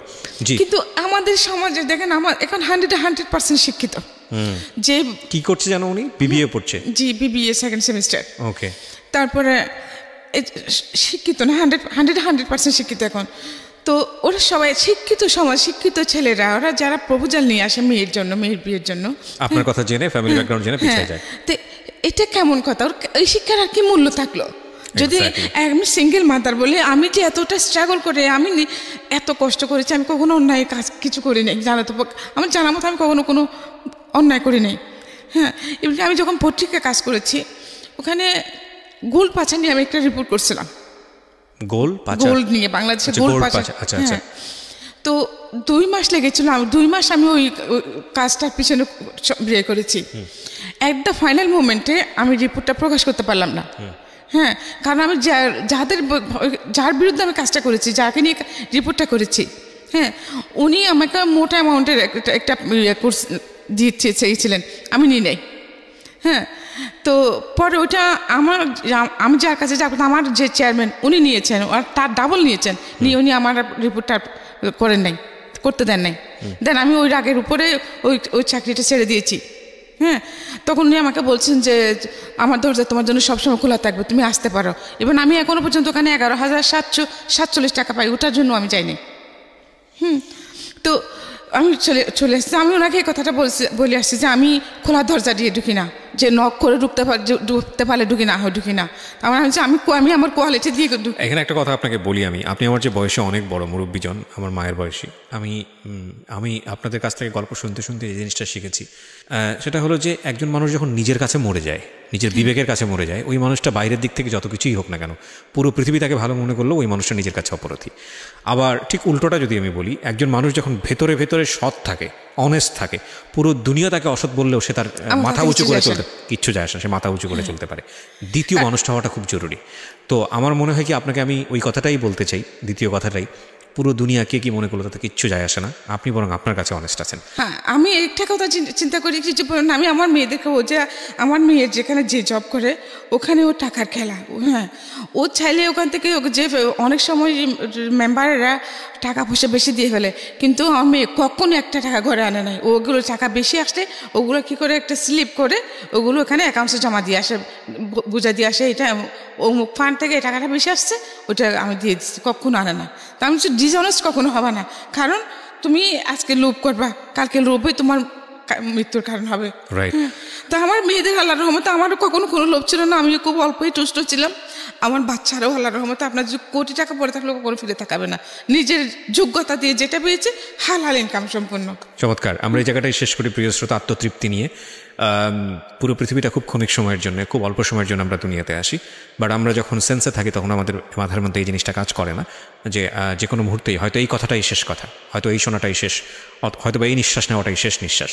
আমরা যদি প্রতি মুহূর্তেই ফিল করতে পারি তাহলে আমাদের এতটা অযৌক্তিক হওয়ার কোনো কারণ থাকে না। এবং আমরা যদি সৃষ্টিকর্তাকে বিশ্বাস করি, সবসময় যে কথাটা বলি সেটা হচ্ছে যে কোনো মানুষকে ঘৃণা করার কোনো রাইট আমার নাই। এই কারণেই নাই, কারণ সৃষ্টিকর্তা প্রত্যেকটা মানুষ খুব যত্ন নিয়ে, খুব উদ্দেশ্য নিয়ে তৈরি করেছেন এবং পৃথিবীতে পাঠিয়েছেন। সুতরাং কেউ যদি কালো হয়, কেউ যদি সুন্দর হয়, কারো যদি একটা খুব খারাপ ব্যাকগ্রাউন্ড থাকে তথাকথিত, যেটাকে আপনি খারাপ বলছেন সেটা খারাপ নাও হতে পারে, কিংবা আপনি তাকে যেভাবে চিন্তা করছেন সিঙ্গেল মাদার, ব্রোকেন ফ্যামিলি অথবা অন্য কোনো কিছু, যেটাই হোক না কেন, কোনো জায়গা থেকেই কাউকে ছোট করার কোনো প্রশ্নই ওঠে না। বরং আমি মনে করি যে বিয়ের জায়গাটা থেকে একটা মানুষকে ভাবেই চিন্তা করা উচিত যে মানুষটাকে নিয়ে আপনি সংসার করবেন ওই মানুষটা আপনার মনের মতো মানুষ কিনা, বাকিটুকু একেবারেই গৌণ অনেক সময় মুখ্য হয়ে যায়। আমি যেটা বলি যে বিয়েটা আসলে শুধু দুজনের বন্ধন না, দুটো পরিবারের বন্ধন। আমি অনেক জায়গাতেই বলেছি এই কথাটা। তবে হ্যাঁ, সিচুয়েশনাল জায়গাটাতে আপনাকে অবশ্যই মানতে হবে। এই সিচুয়েশনের ক্ষেত্রে আপনি যেটা যদি বলেন যে পরিবারের কথা, পরিবারের পরিচয় অমুক টমুক, সেক্ষেত্রে অবশ্যই আমি মনে করি শুধুই তার যিনি তাকে বিয়ে করবেন সেই জায়গাটাকে প্রায়োরিটি দেওয়া উচিত। আমরা আজকে শেষ করছি প্রিয় শ্রোতা, তবে একথা না বললেই নয় যে প্রত্যেকটা মানুষকে যেন আমরা তাদের জায়গাটা থেকে ভ্যালুটা দিই। কারণ আপনি ছোটোবেলা থেকে বড় হচ্ছেন যেভাবে, সমাজ আপনাকে যেটা শেখাচ্ছে বা পাঠ্য বই আপনি যেটা না শিখে চারপাশের মানুষের কাছ থেকে শিখছেন, সেটা কতটুকু সঠিক কিংবা সেটা কতটুকু বেঠিক, এই প্রশ্নটা নিজের জায়গাটা থেকে আপনার করা উচিত। এবং নইলে সমাজটার পরিবর্তন আসবে কিভাবে, তাই না?